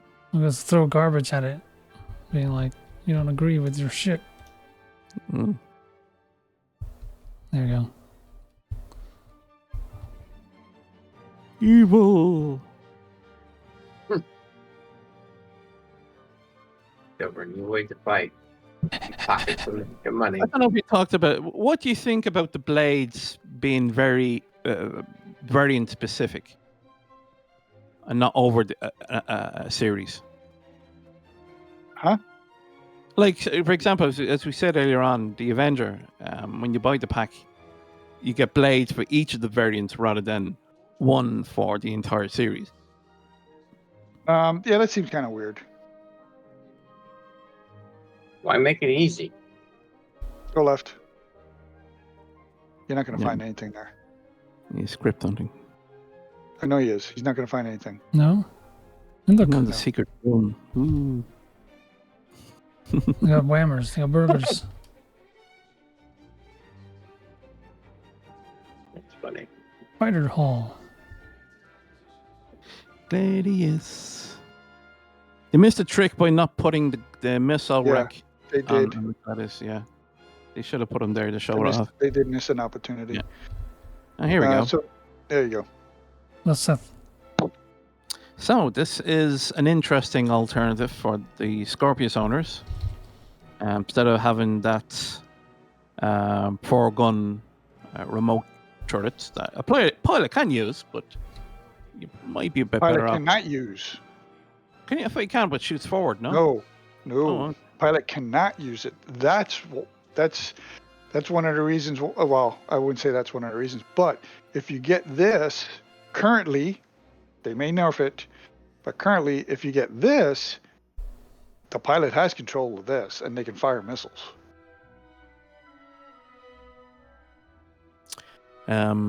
Seeing Foxy Loxy play around with this, it was rather interesting. Again, this is another thing that was brought out buggy and half works, because I think you get it without any missiles when you put it on, and then you have to. Well, he tried to change the missiles. No, but initially, and then when you load it, if you store it and you bring it back up, then the missiles are missing from the turret. There's been a bug going around where some of the turret weapons will be missing their actual like barrels and stuff like that. And then this is one of those where it's like when you bring it, you claim it or whatever, it doesn't give you the missile. It just gives you the turret. So yeah, it's buggy. Yeah. Because I've seen him try to use the rattlers, which is hilarious looking. And yeah, this is just basically turns the Scorpion into a missile boat. It's even more of a missile boat than the Firebird realm. You might have to sell the Firebird and get this now. As well, you have the 4 guns anyway. So yeah, I think this makes us quite formidable as a solo fighter. Yeah, because people don't like putting a second person in the back of their ship. God no! Why do you want not a smelly player in your ship? No, God no. They don't want them taking control of the turrets, even though the pilot doesn't have control of the turret in this one. Are you sure they can't fire forward? I thought they could do that. Nope. And they're not going to fix that though. Don't know. They were they may not. Then there's no reason to have a secondary pilot. Well, no, the pilot can. Then you can aim at 2 targets at the same time. You know. But I think I said this before last week as well, that if you had a second person with this, that you can fly towards a target, and then as you fly away, you can fire backwards at your target. Yeah, but gamers don't think that way. They don't look at it that way. They look at it as, I am the pilot, I should control everything, and it's all about me. Me. How much is this? $25 US. Right. War bond. Is that worth it? I don't know. And you get the paint as well. Okay, so that's probably. You get the paint, the shirt, the hat. Yeah, blah blah. So it's probably worth about $8 then. Hello there. Hello. Hey, ma'am. Yeah, I don't know. Do you think it should be made available on the store, or again? They need to make money. It's their business model. They sell it first, then they put it in the store. If you don't like that, don't buy it. Wait until they put it in the store. Sell you a Pegasus. No, unfortunately, we won't see the Pegasus for another couple of years. No, actually, we won't see the Pegasus at all. I think they said that they killed that concept. No, I don't think they said they killed it. It just won't be available for Squadron. That's all. He's joking. No, I think they killed that concept. Right, Relum, Mum, Idris, quick, chop. Relum, is he even there? I'm moving. I just froze the picture. Your screen is not moving. I know, because you were still talking about that dumb thing. So I was like, I'm gonna move. Oh, Relum thinks it's dumb. Oh, okay. Do you hear that, CAG? Relum thinks your stuff is dumb. Dumb. Yeah, I'm already over here. All right. Okay. Here we go. There's the Idris. There it is. Yeah, we don't need to see the real thing. The funny thing is, I don't think there's an individual who hasn't seen the Idris by now. Oh yeah, I mean, it's been up there for a while. At least it works. Community overall like last is time. pretty satisfied with it. Except for players. Well, let me just say they're happy they got it. They finally got their Idrises that they've been waiting for. Mm-hmm. Give it a little bit of time, and people will obviously start complaining about the limitations. Well, the nerf is still to come anyway, so. Well, yeah, sure, why not?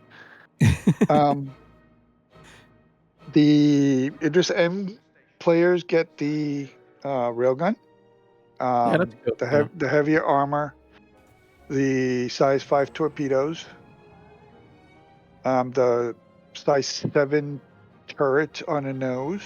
Mm-hmm. Do they get all 11? All 11. They get all 11 PDCs. And then everybody else, and I don't know what the original count was that they sold for M's. It would have been only at the very beginning. So right, yeah, I don't know what the total count was that they originally. Oh yeah, sold. yeah, I'd like to know actually. I forget. I mean, if we can find the old website, we'll be able to find out. But someone knows somewhere what the original count of was for Idris M's. Yeah. And then of course you have the ones where they were either given away as gifts or people bought the packages or upgraded their packages to be able to get the M's. I just want to point out, it's now a little bit more affordable to get in the packs because you can get it now with the $15,000 pack. You don't have to get the top pack anymore, which I thought was kind of interesting. That's still a lot. Well, if you what if you have a big enough account and you sell it, I guess. Well, if you're already at that level, if you really wanted to, you can melt all your stuff and buy the pack and get the Idris M. Yeah, but you lose so many things, I think. Yeah, depends. So anyway, they're the only ones with the railguns. Everybody else gets the Idris P, which is the basic one. You get 5 PDCs, right? Mm-hmm. No hull-mounted weapon. No. You have standard turrets. You lose the size 5 torpedoes. That's basically what you get. Then if you want to become formidable, then you have to buy either the K kit or the T kit. Most people are going with the K kit because that's what they offered first. Well, and it's $100 cheaper. $100 cheaper, right? So most people that own an Idris P probably already own a K kit, and it's the beam weapon. And people are just loving the fuck out of the beam weapon. Look at my penis. And that gives you 5 additional PDCs as well. Mm-hmm. Gives you a missile turret. It does. Replaces the forward turret with missile. Yep, it allows you to replace it with a missile turret. Yeah. And then you have the T kit, which they just introduced when they rolled out the Idris to everybody, which is the torpedo variant, where you have 20 size 12 torpedoes, the size 7 turret that you can put in the front, 5 PDCs as well. Yeah, there's a nice cannon you can get for that, the pair of cannons. I wouldn't mind getting my hand on those. And then so you basically have, the M, the P, and then you have the K and T kits to upgrade your Idris with. So if I were an Idris owner, I would get the torps. Screw that damn beam. There's a big difference in price, though. So I didn't get it for that reason. Well, the problem with the T is that it is torpedoes, right? And right now, the torpedo gameplay is not in a good place because of the PDCs. That's the true. PDCs blow all the torpedoes up before they even get near their target. So, and most players have not figured out how to engage with a capital ship and take out the PDCs. They usually just end up ramming each other, or blowing, self-destructive next to it or something like that. Because they can't figure out how to blow up the PDCs, which is actually quite simple if you're a decent pilot. And then shoot torpedoes at the capital ships. Exactly. It's almost like layered gameplay. Oh yeah. But it's also the fact that when you run out of torpedoes, you have to, was it 10.7 million? No, it's more than that. It depends on the torpedoes because they have 3 variants. But they're they're 500 and what? 38? No. Those are the size 10s. Were they not the 12s? Where are the 12s? No, the size 12s are $1.5 million or $1.7 million. Oh, are they? Oh, Jesus. Okay. So if you fire 20 torpedoes, you are going to pay $30 million plus to replace them. Okay. Wow, that's an expensive. Yes. Just to watch them get blown up by PDCs. So when you buy the T kit, do you get the torpedoes, like 20 torpedoes, and that's it? Yes. Okay. That's going to be rather expensive, and you have the privilege of paying $100 more for it. That's lovely. Yeah. Well, but you also get the size 7 turret. Yeah, that's true.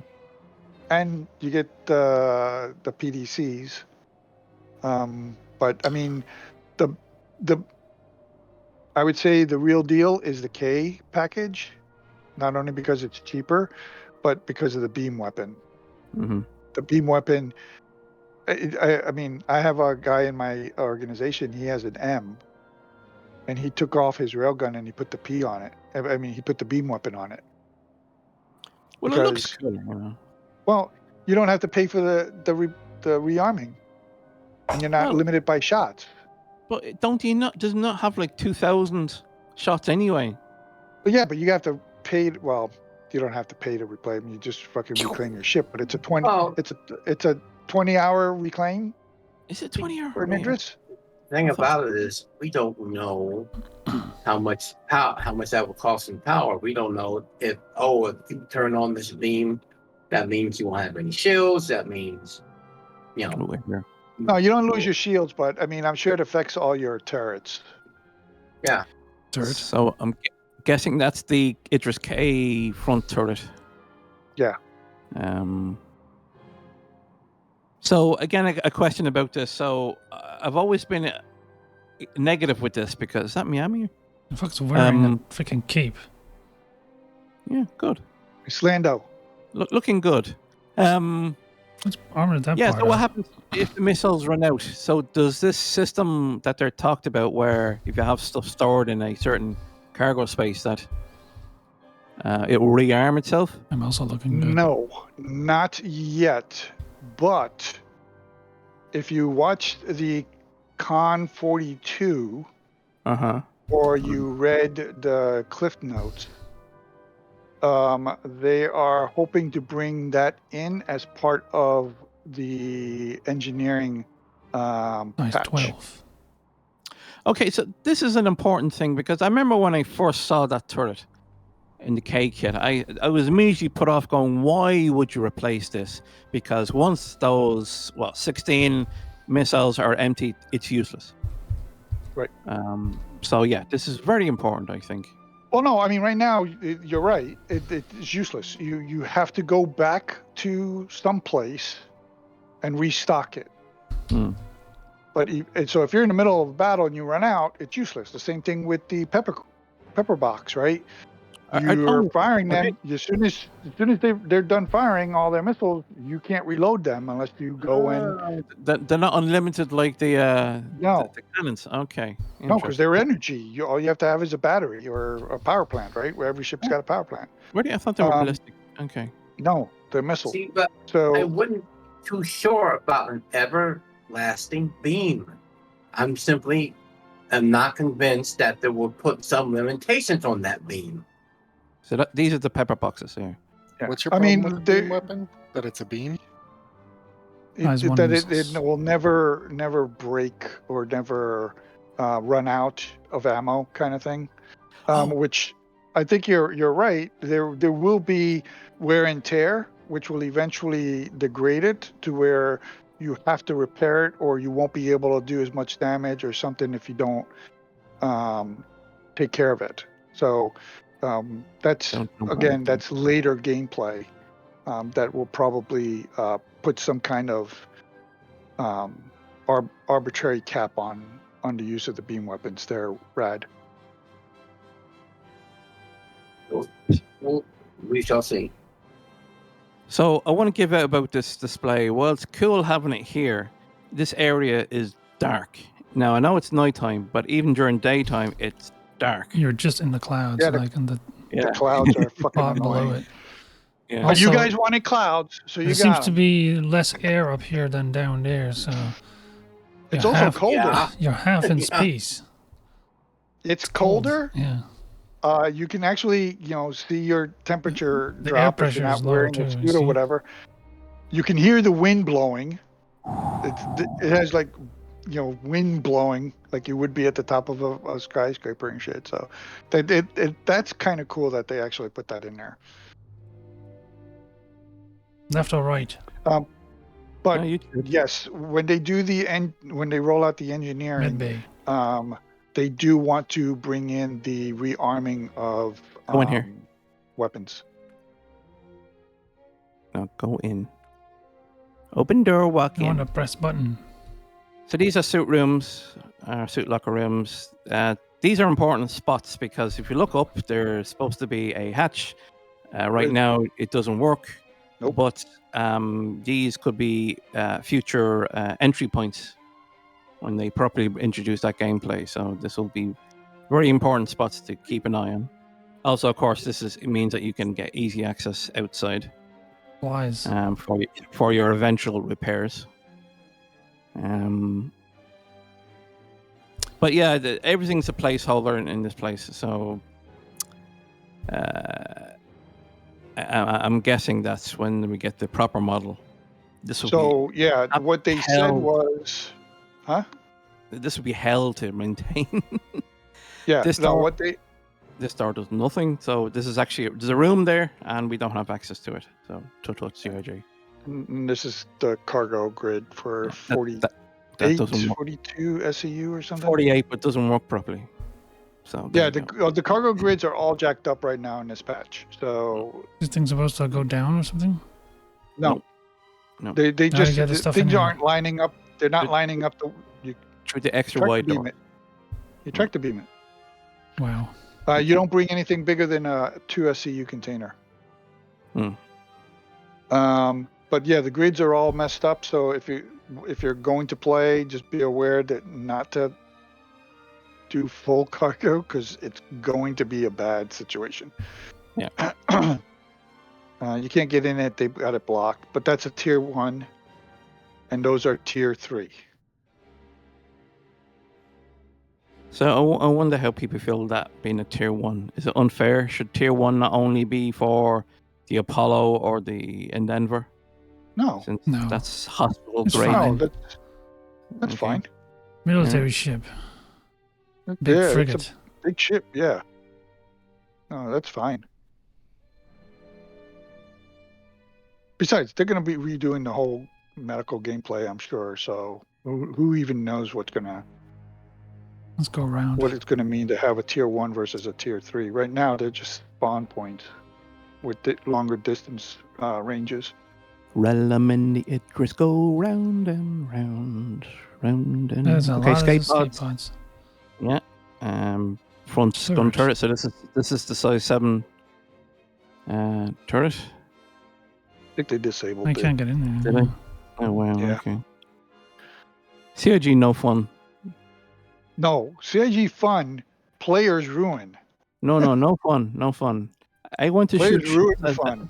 I want to shoot ships and kill innocent players. Yeah, no, there's a lot of stuff that doesn't. Oh, work. so sorry, Glenn, go back there for a moment. Go back to that the relay there, or what do you call them? Yeah. So Fuses? That's what that is. somebody. No, the red thing to your right there. The fuses. Fuses. fuses. Sorry, yeah, it says relay there. Sorry. So somebody pointed out this: if you board an Idris and just pull one out, you shut down the power on the entire ship. Yeah, What? same thing with the Polaris. These things need to be And behind a door. There's about there's about 7, 8 of these dotted Yeah, around the there's- place. Yeah, people they don't realize everybody's just stealing fuses out of their ships because they don't think that they work. Yeah. Well, some of the ships they obviously kind of do work a little bit. In that, if you pull them, you shut the shit down. But not the entire. It shouldn't be the entire ship. It should be maybe a zone. Hey, but it's not. Yeah, It, it'd be a again, zone. it's just It's you not- know they. it's real first life. iteration. Don't you dare tell me it's a game. It's real life. It's a fuse. Don't touch it.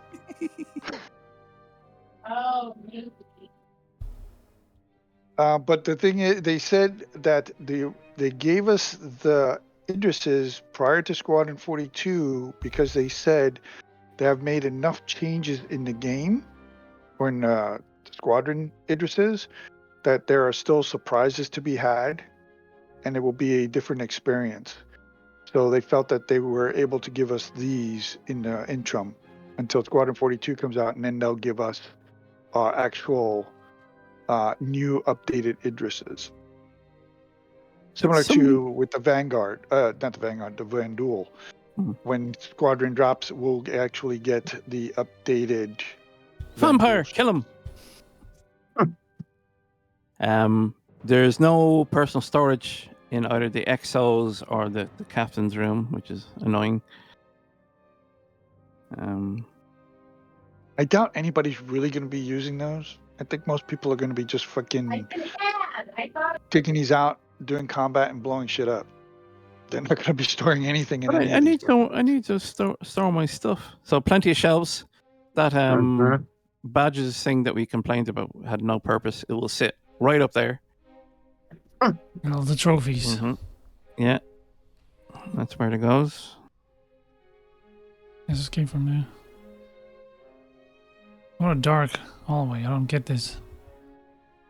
Well, nobody else should be down there apart from the captain and the XO. Okay. Yeah, you're going back to That's where you came in. Okay. Yeah. Now we forgot about the mess hall. And you went that way, so back out of the way. Yeah. You were in the mess hall. Yeah, I know it's on the. Yeah, we don't. You go through the toilet or whatever you want to call it. Somebody actually went to the effort of opening all those doors. Terrible. Mess hall. I want to go through the effort of closing them all. What are you doing? I can't even open them. You stop already. Oh, yeah, you can. Oh. No, it doesn't work. Okay. No, it's broken. Okay, so once you open it, you can't. Oh, there we go. There you okay. go. Yeah, go on. Do not close all the doors. Every Will you single move one on? of them. Will you move on, please? Oh. Oh. Control your OCD, please. Who the hell leaves these doors open? Smells. Whatever. Smells. Okay. Mess hall, tables, No pool table. utilitarian, soup kitchen.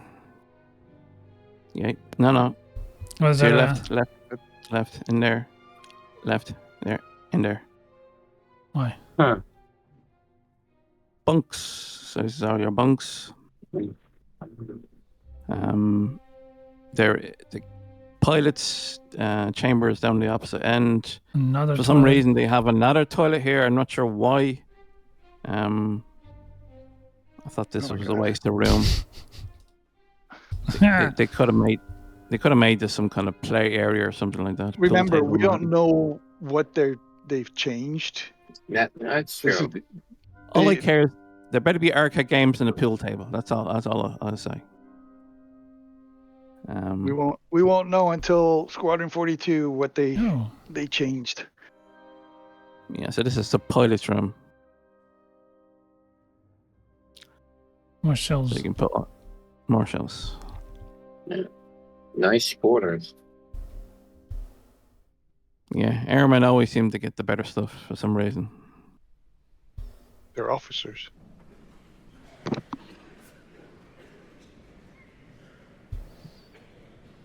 Okay. Okay. Yeah.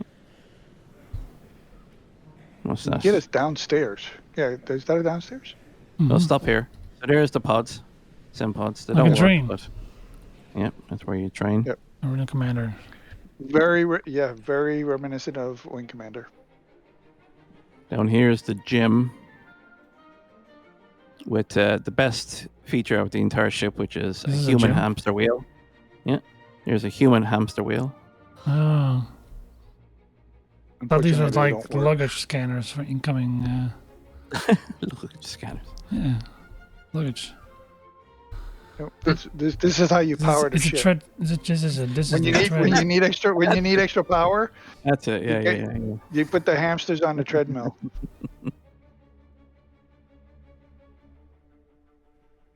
Here's the flight deck.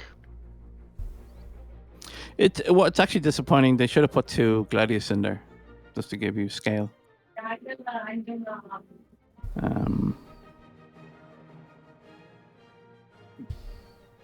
Oh, window.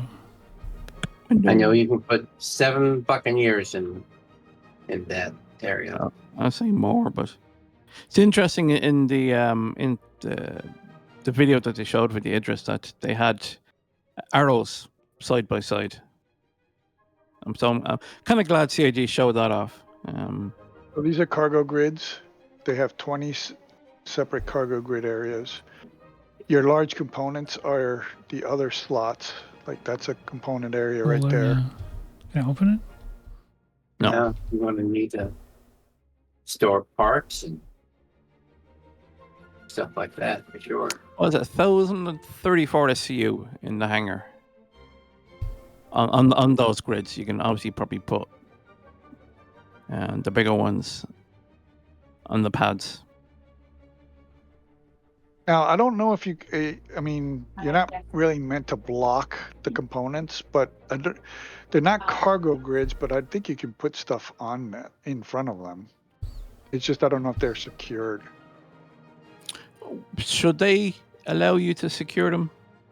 I don't know. Obviously, you render that particular pad or the bay useless, but since it is kind of supposed to be a supply ship, really. You going upstairs, okay? Whee! Well, now we go into the The main cargo. Yeah, you other do that, cargo. yeah. Yeah. The other cargo area, the secondary cargo. So I think You they basically have three cargo areas. You have the main flight deck. You have this area as the second one, the second largest, Oh, this one and then you goes have the down to other one that was the missile compartment.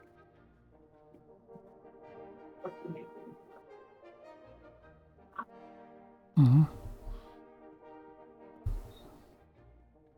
But it's nice that you can do the lift thing down to the hangar. Oh yeah, yeah. Well, it gets it out of the way. There should be stuff obviously that the ship needs itself. Well, the other one on the hangar should be for more short-term cargo Ooh. components. And then this the elevator brings up to the ridge. Yeah, you can walk there as well. Engine room. Yeah, this is probably the most pointless room in the whole place. This is this room. Scanning your body for germs.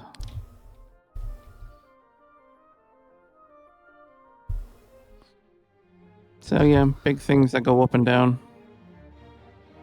What do they? 2 stations, and I think that's it. I don't think there's anything else in this room. The guard. Yeah, but this clearly serves some sort of a Squadron 42 purpose here. Oh yeah, during combat, something's broke. You got to go in there. You got to help them fix it. That kind of shit. Like there's a story or something.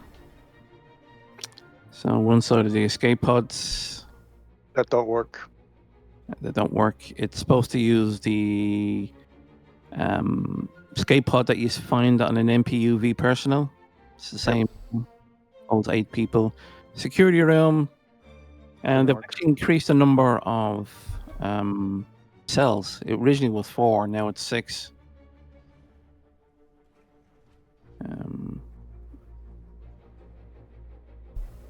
Imagine having a player. Cameras. Well, there was cameras. But imagine having a player and you tell them, okay, your job is now to sit there, keep an eye on them. Nobody would do that. Well, I doubt that. I mean, they're not enabled. They don't work. Whether or not they will make them. Oh, nice comfy bed. Whether or not they will make them workable and stuff like that, who knows? Do you invest the time and effort to fix all the little shit that you're not going to need because you're going to replace the ship anyway in a year? True.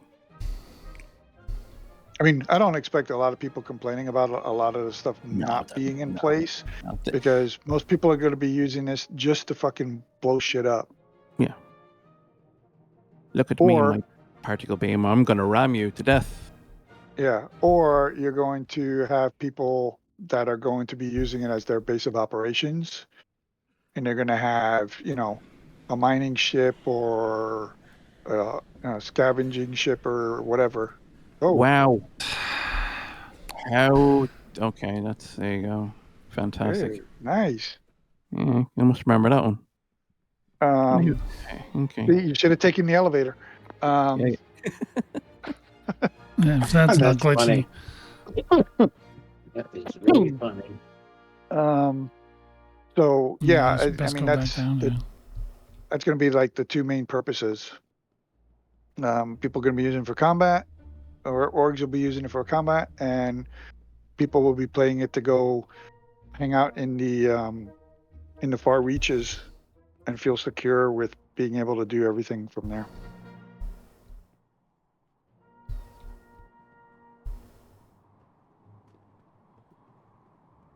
All right, where the fuck were we? How do we get up there? This should be right here. What's right? Fight ready room, yeah. No, back. Keep going. You told him to turn right. Yeah, no, I thought it was just right here. Here we go. Right. Bridge. Yeah.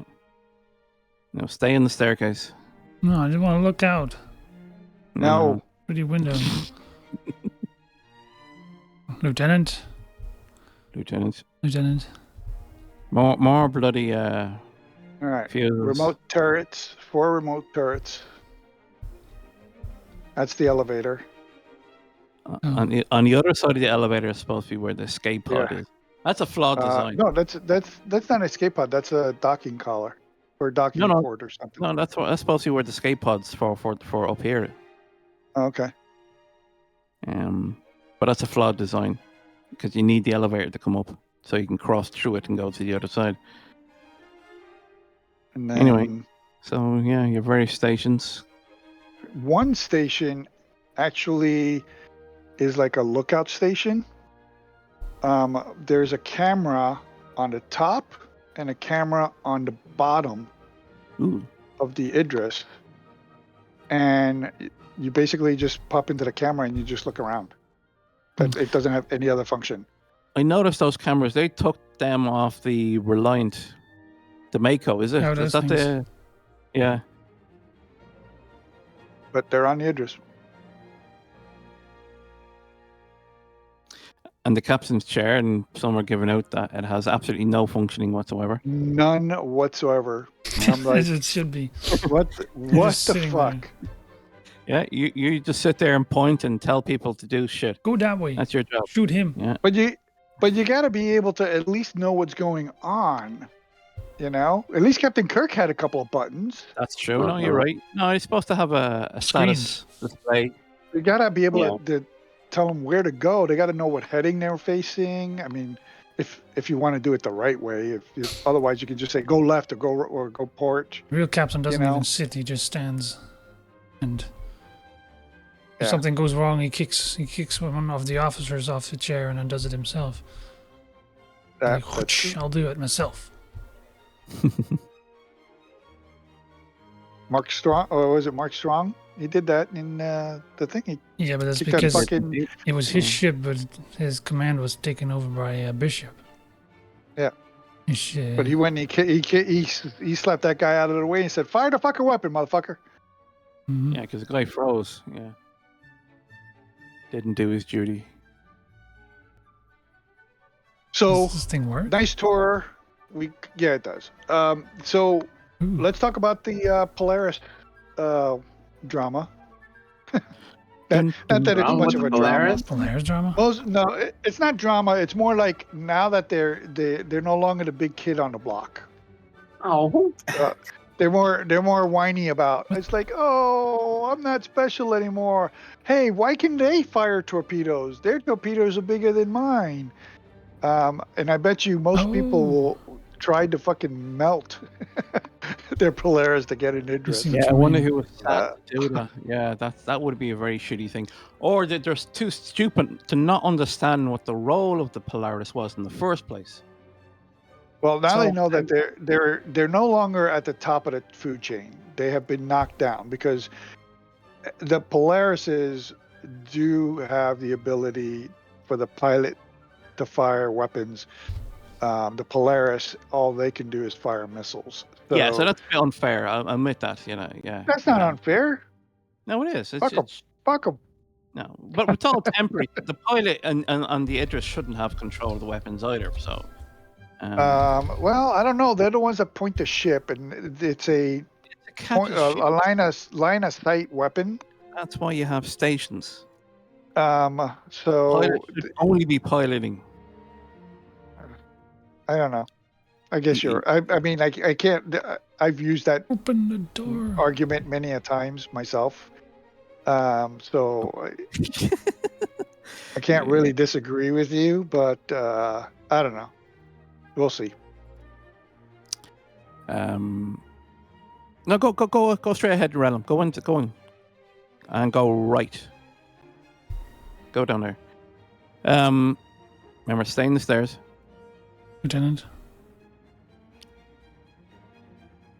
And go down the next level. Yeah, we still It's a miss capital something. ship. Rolls, go through there. Rolls, no, go back. There, yeah. Go. So this is the gun room and the firing range. You have a weird window here for some reason. Not a great view. You have to. So yeah, guns. Few suit lockers. Firing range across the way where the quartermaster, I think, is hanging out. But yeah, it's a capital ship. The roles are assigned to individual people, and the pilot is only supposed to pilot. It's supposed to be security station, and they're in charge of firing stuff. Oh, you can get in there. Oh, okay. Yeah, see, this thing's supposed to open to allow the guy inside. Yeah. Maybe. Well, but it's supposed to be a quartermaster here, but. Well, in the game there will yeah, but I be, mean, these things are all interactable. But in like- yours, you should be able to open it and walk in. I suppose, yeah. Pity the wanna fire range the doesn't guns. work. I know that sucks. But I That really wish they had sucks. turned I that was on. looking forward to that, but anyway. Because I'm dying to get my hands on the old firing range that we used to have in the hangars long ago. Yeah, I that's was hoping really they might long ago. introduce that. Yeah. More escape pods. But anyway, back to the Polaris issue. So the Polaris is supposed to be a capital killing ship. That's its role. And I think it does that if you properly crew it and the ship was properly Yeah. working.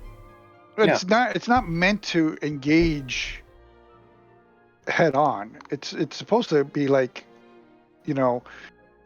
sneaky, like a submarine. It just like it hides behind other ships, or it's hiding or whatever, and it ambushes them. That kind of stuff. It's supposed to disable it enough where you can bring others in waves, then to deal with it. Like it's supposed to, like, say you go in and you use it to attack the engines, and therefore you'll disable the engines, and therefore it can't move about that easily. So therefore you can bring in another wave to board the ship. If you really wanted to destroy it outright, then you bring the Javelin in, or another Idris. Yep. It's supposed to be faster, but it is lighter. It always was supposed to be a lighter ship. Yep. I'm interested. I'm looking forward to the Capital class ship missions that they talked about. Have they not introduced that yet with the Polaris mission? No. Missions that you have to have a capital ship to actually take. Oh, okay. Hunt the Polaris. I mean, you could kind of qualify that as a capital ship mission, where you want to take capital ships to take out a capital ship. But they said they're going to have missions specifically for capital ships, so where you have to have one. So I'm curious to see what they're going to do with that.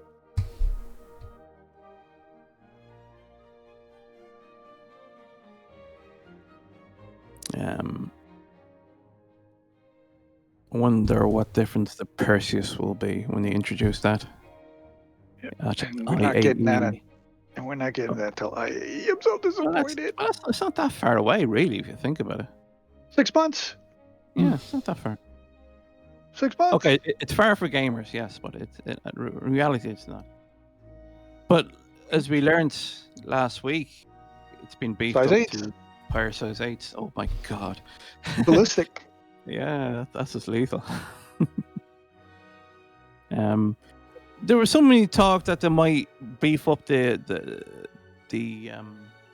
Polaris front turret to a pair of size 8s. I'm not sure if that confirmed or not, but I wouldn't be surprised. Don't be surprised if they would do that.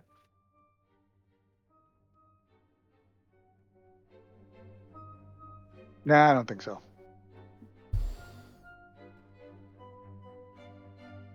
Anyway, so thumbs up, thumbs down for Invictus so far? Well, again, it's a pity with the whole blade thing that kind of spoiled it, because, as I said before, the introduction of the Idris is a major milestone. It's one of the first ships that appeared in the game. If you got at the beginning with the Idris M back in 2012, it's really nice to get at least a version of it that's playable and something you can really enjoy, particularly with orgs. Orgs should be chuffed with this. There's no excuse now whatsoever that you can't now properly start organizing things. And yeah, case in point, yesterday about 40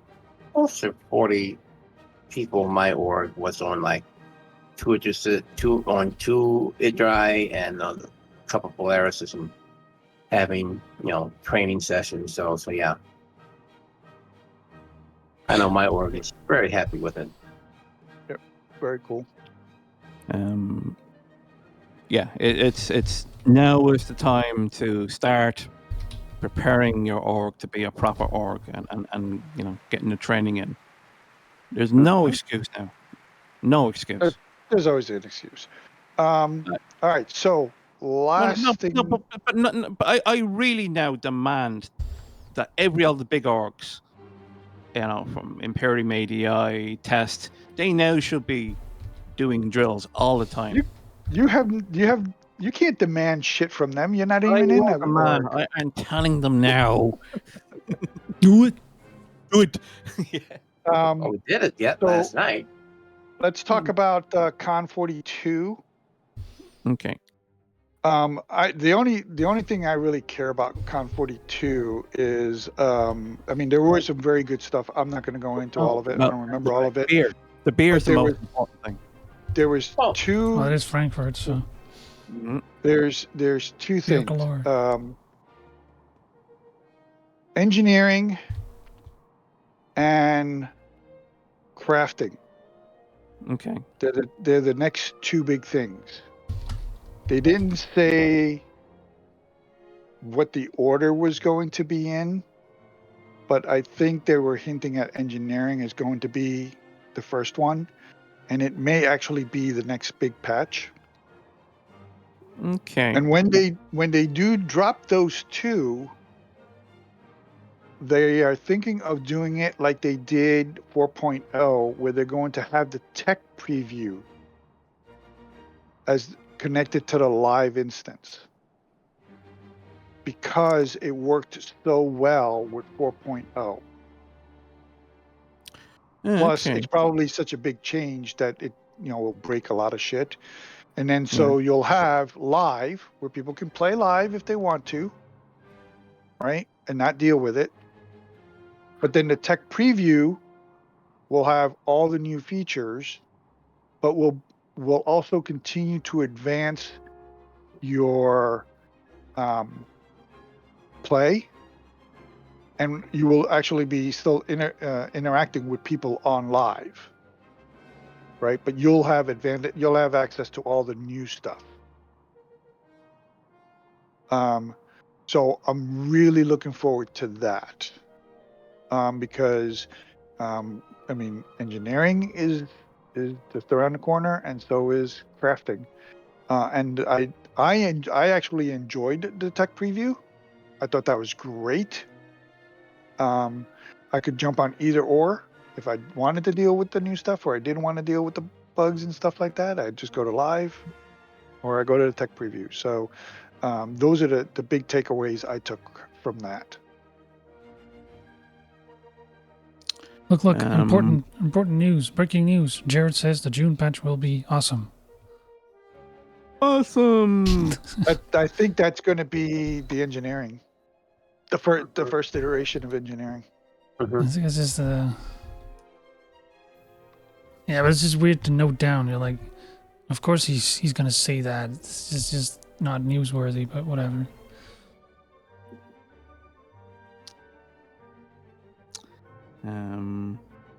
Engineering, yeah. Door scanner. Yeah, that's gonna be interesting. That's probably gonna be a new type of mission. I don't know if it's actually going to be something that will apply to players, but it does look promising.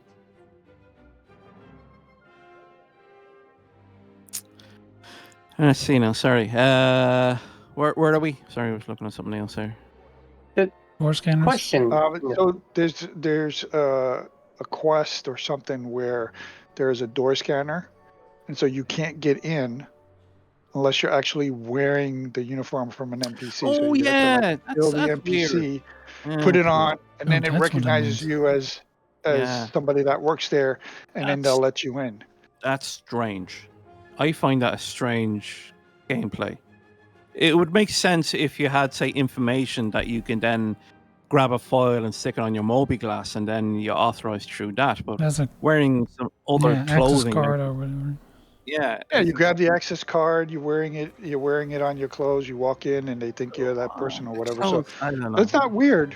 It's not. It's just the way they implement it in the gameplay. Instead of actually having to do a hacking, you just beat somebody up, put their clothes on. Maybe and they're choosing to do it with clothing just because that makes it more immersive. You fit in with the rest. Yeah. Well, it's a different type of gameplay. You're not walking into a facility armed. You're walking into a facility unarmed with clothes, right? Joke's on you. I've had a 9mm up my ass since 1922. Yeah, but you're a weird guy from Boston. Okay. So. Yeah, so now that ups the ante a little bit. You have to be a little bit more particular and careful. You can carry a pistol when you wear clothing. You probably can. Oh, you can. I'm talking mission wise. Right now they may have it where if it detects it, it won't let you in, and it'll call you out. Who knows? So the main question here is, can I buy the clothing on the RSI store? Yes, $100 Yeah, an Play Store. outfit. And will it be, $100, baby. and will it come with chip paints and a hat and a t-shirt? Nope, just the clothes. And the clothes will be one-time use. One-time use, yeah. Ooh. Working on refinery. Okay. All right. I don't know what extra can I do with refinery at the moment. I don't know if they were talking about what they've done and they just rolled it out. Whereas, like, you can now take the containers off and put them in, and the refinery will do it, and you can actually offload it into the local area versus onto a ship, that kind of stuff. I didn't hear that part, or wasn't listening to that part. But there's other things that they can do. Maybe they're getting ready to give us a ship. Here, I'm going to be awkward, right? Here's the video, and you can put that text on the bottom of it. So we can see Jared and what's his name? What? Go to... Oh, it didn't go, so I went straight to it. Go to 8 hours and 10 minutes. You went on for that an 11-hour stream. Holy crap. 8:10? Yeah, right there. Now you can put... Yeah, you put the text above the German text. What text? So the text that you had shown up. Can you do that? He's trying to make it work hard for no apparent reason. What the hell do you mean? Just go back to the screenshot. You can have the video in the background and then have the text that you had shown up. Oh, that text. He's trying to make it look fancy. Yeah. Don't make it look fancy. Just put the text up. We can actually see the thing.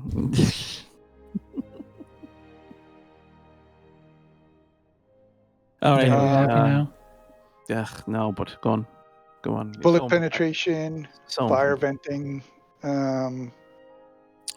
My God, I'm not looking forward to that at all. What? The fire mechanic. They are looking at doing the door hacking and breaching. I wonder what they're going to do there. So we might get the Liberator soon. Are we going to get lockpicks? Like Oblivion and the Skyrim, where you keep breaking your lockpicks all the time. We knows that's my favorite thing to do in games. Mm-hmm. Oh yeah, love that shit. Realm loves lockpicking as well. They said life support is coming, but later down the line. Engineering and a tech preview, like I said. Rebalance of items, again. FPS scanning to some degree, first iteration. PDCs hitting your party members is a confirmed bug, so they'll have to fix that. Ship armor is going to be part of the first engineering gameplay. It won't include Maelstrom, but they will start including ship armor. So that's gonna make a difference.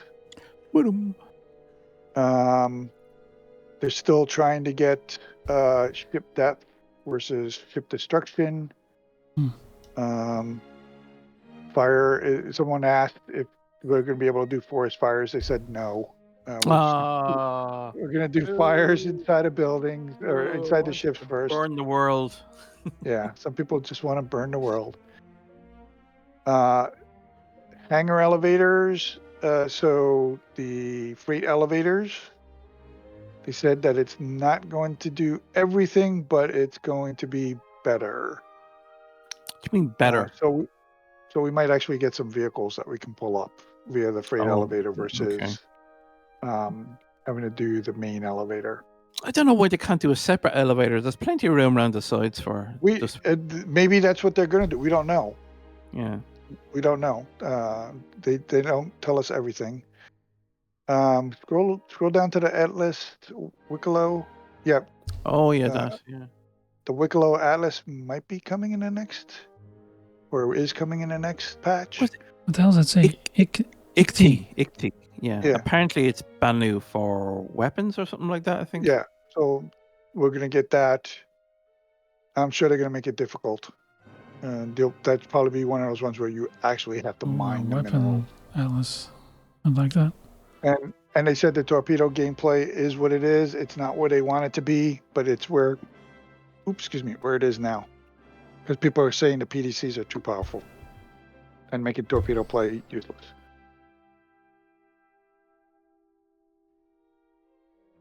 Look. So. Wait, where'd you get that top? That's the reward for the mission. You have to do the training mission. So, we need to clarify that. There's two sets of training missions. There's the ghillie training missions, which anybody can do over a period of time that goes up to like 10 missions, I think. There are only 3. But there's, I got the t-shirt. there's 3 specific missions that are only running during Invictus. Oh.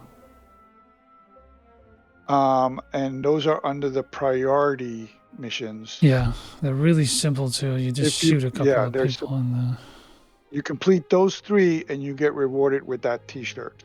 Yeah, that's not if you do hunt the Polaris, you get the captain's chair. The Polaris's captain chair as a reward. And script. Well, you get script for both of those. Mm-hmm. Script is now the new hotness. Because that will allow people to it's basically not have to worry about mining. A rep currency or something, right? It's a rep currency, but right now it's supposed to do more. But for right now, it'll it's used to get Wicklow favors. So the people that have to do the mining don't have to do the mine and align kind of thing to get the resources, so they can actually just do regular missions and get scripts. Well, I wouldn't say they're regular missions. They're PvE missions. You still have to do combat for most of those. But they're easier than having to deal with other players and doing the mine and align and mine shit.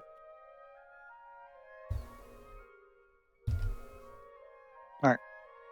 I think we've overstayed our We're welcome. done with Con 42, right? Yep. Okay. I have no closing remarks other than buy. Yeah, buy all the blades. You're not a real backer if you don't yeah. buy blades. Yeah. Remember that. Like blades. No, says. mine was meant like as in bye. See ya. No. Buy. Buy's right. Buy stuff. You know, this is the part of the year where you're empty your wallet silly and you become broke for the next few months. Buying stuff that you can get in game eventually, but no. You have to buy it on the line. This is going to be an expensive year. Yes, it is. They're going to have some ships coming out that I don't think we're aware of, that people are going to want to buy. There's the Atlas, the Wicklow Atlas Tiki, or whatever it is. Acti. I don't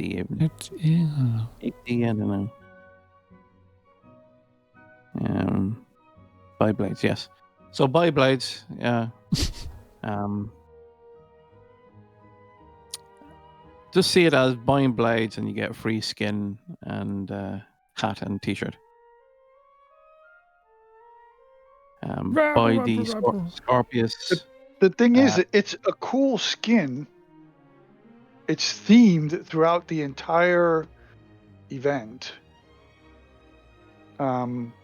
It's a nice dark metal gray camouflage with red highlights. It's a pretty nice skin. So the skin is actually based on a skin that came out for the Pisces a few years ago. So that was the first one to get it. I noticed it because when I was going through the Pisces blade pack, and I looked at the skin and going, that's very familiar looking. And, actually, they got a picture on the website where they have the Avenger Paint with the buff. skin on, and the Singularity armor. It's the same paint. Mm. So the Singularity theme is what those are. They're really cool. I like them. The Idris paints actually weren't bad either. The shark one is really cool. The shark's mouth. That is by far the most popular one. Besides I think it's the black one. There's a black one or a really dark one. The Marauder one, yeah, I think you get that with the Marauder. Decay. There's another one, the Night Break, I think it is.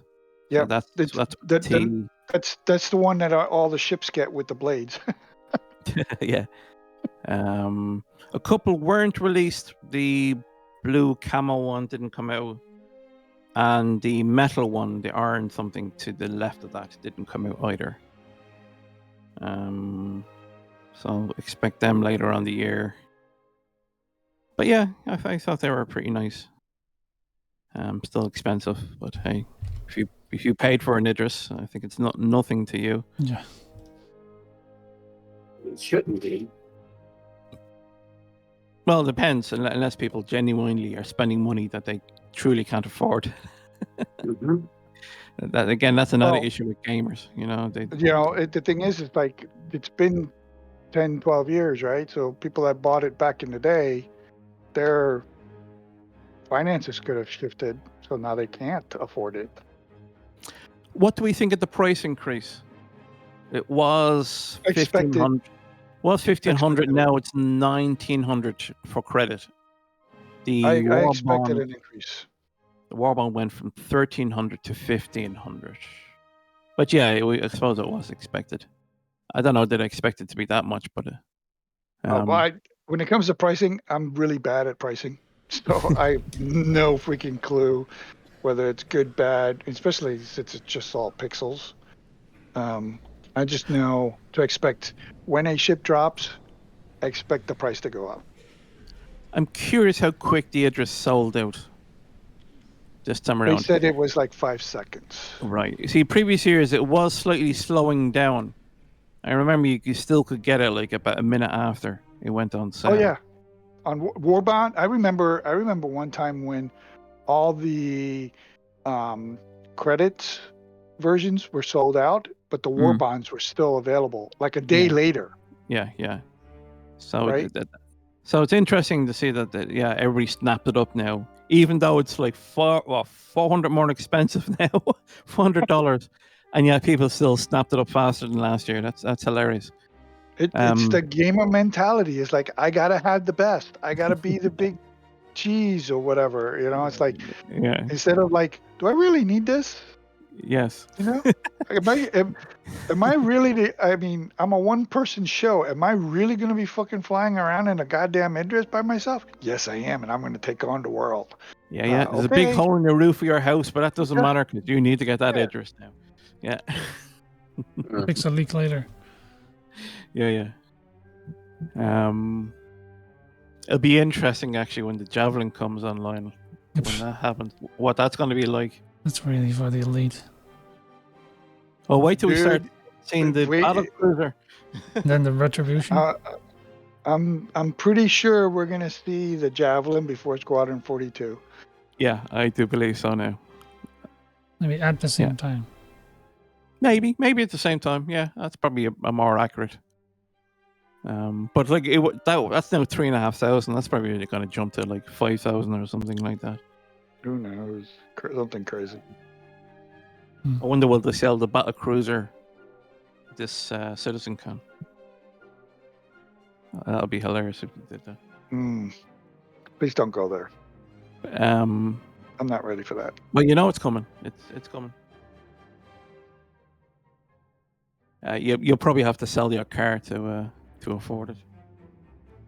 Yeah, I think that might be the one where I just have to like get it in game. CJ, I went to solo my Javelin.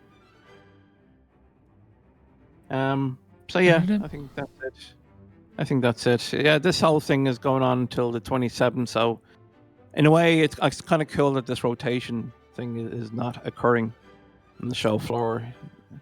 But they're still doing the rotation on the website for some reason. I don't know why they can't sell it all in one day, but anyway. We'll be talking about this one more time. Any more controversy? Any more surprises? No, I don't We'll think be they will. I talking think they've learned their lesson for this month until something new will happen in the next patch. Ironclad. The next patch will have all the blades. The AI blades. The AI blades are still to come. Ironclad. Last day. Ironclad. Actually, that's actually a point. The whole Drake thing is a bit weird. The whole story behind there's no defense con. Yeah, they said that Drake wore their welcome out at Area 18. That's their story. That's their. Yeah, but where's the Drake There's ships? no space. Yeah, there's no space. You'll just rent them on the terminal, just like So they are on all the the other schedule? ships. Yeah, they're on the schedule. Oh, They're the last manufacturer before the right. Holy Roundup. That makes sense. There's still that last spot on the floor downstairs that's empty. Is something gonna miraculously appear there? I don't think so. Below on the stairs, down the stairs, yeah. Yeah, I think that's gonna. I think that's gonna stay. I think that's a running gag right now. Okay. Because Wicklow has it as a museum piece. Is he? Okay. Right? Okay. He's got it as a museum piece. I think they did it someplace else too. Something wonky with it. So I think they put it in there as another running gag.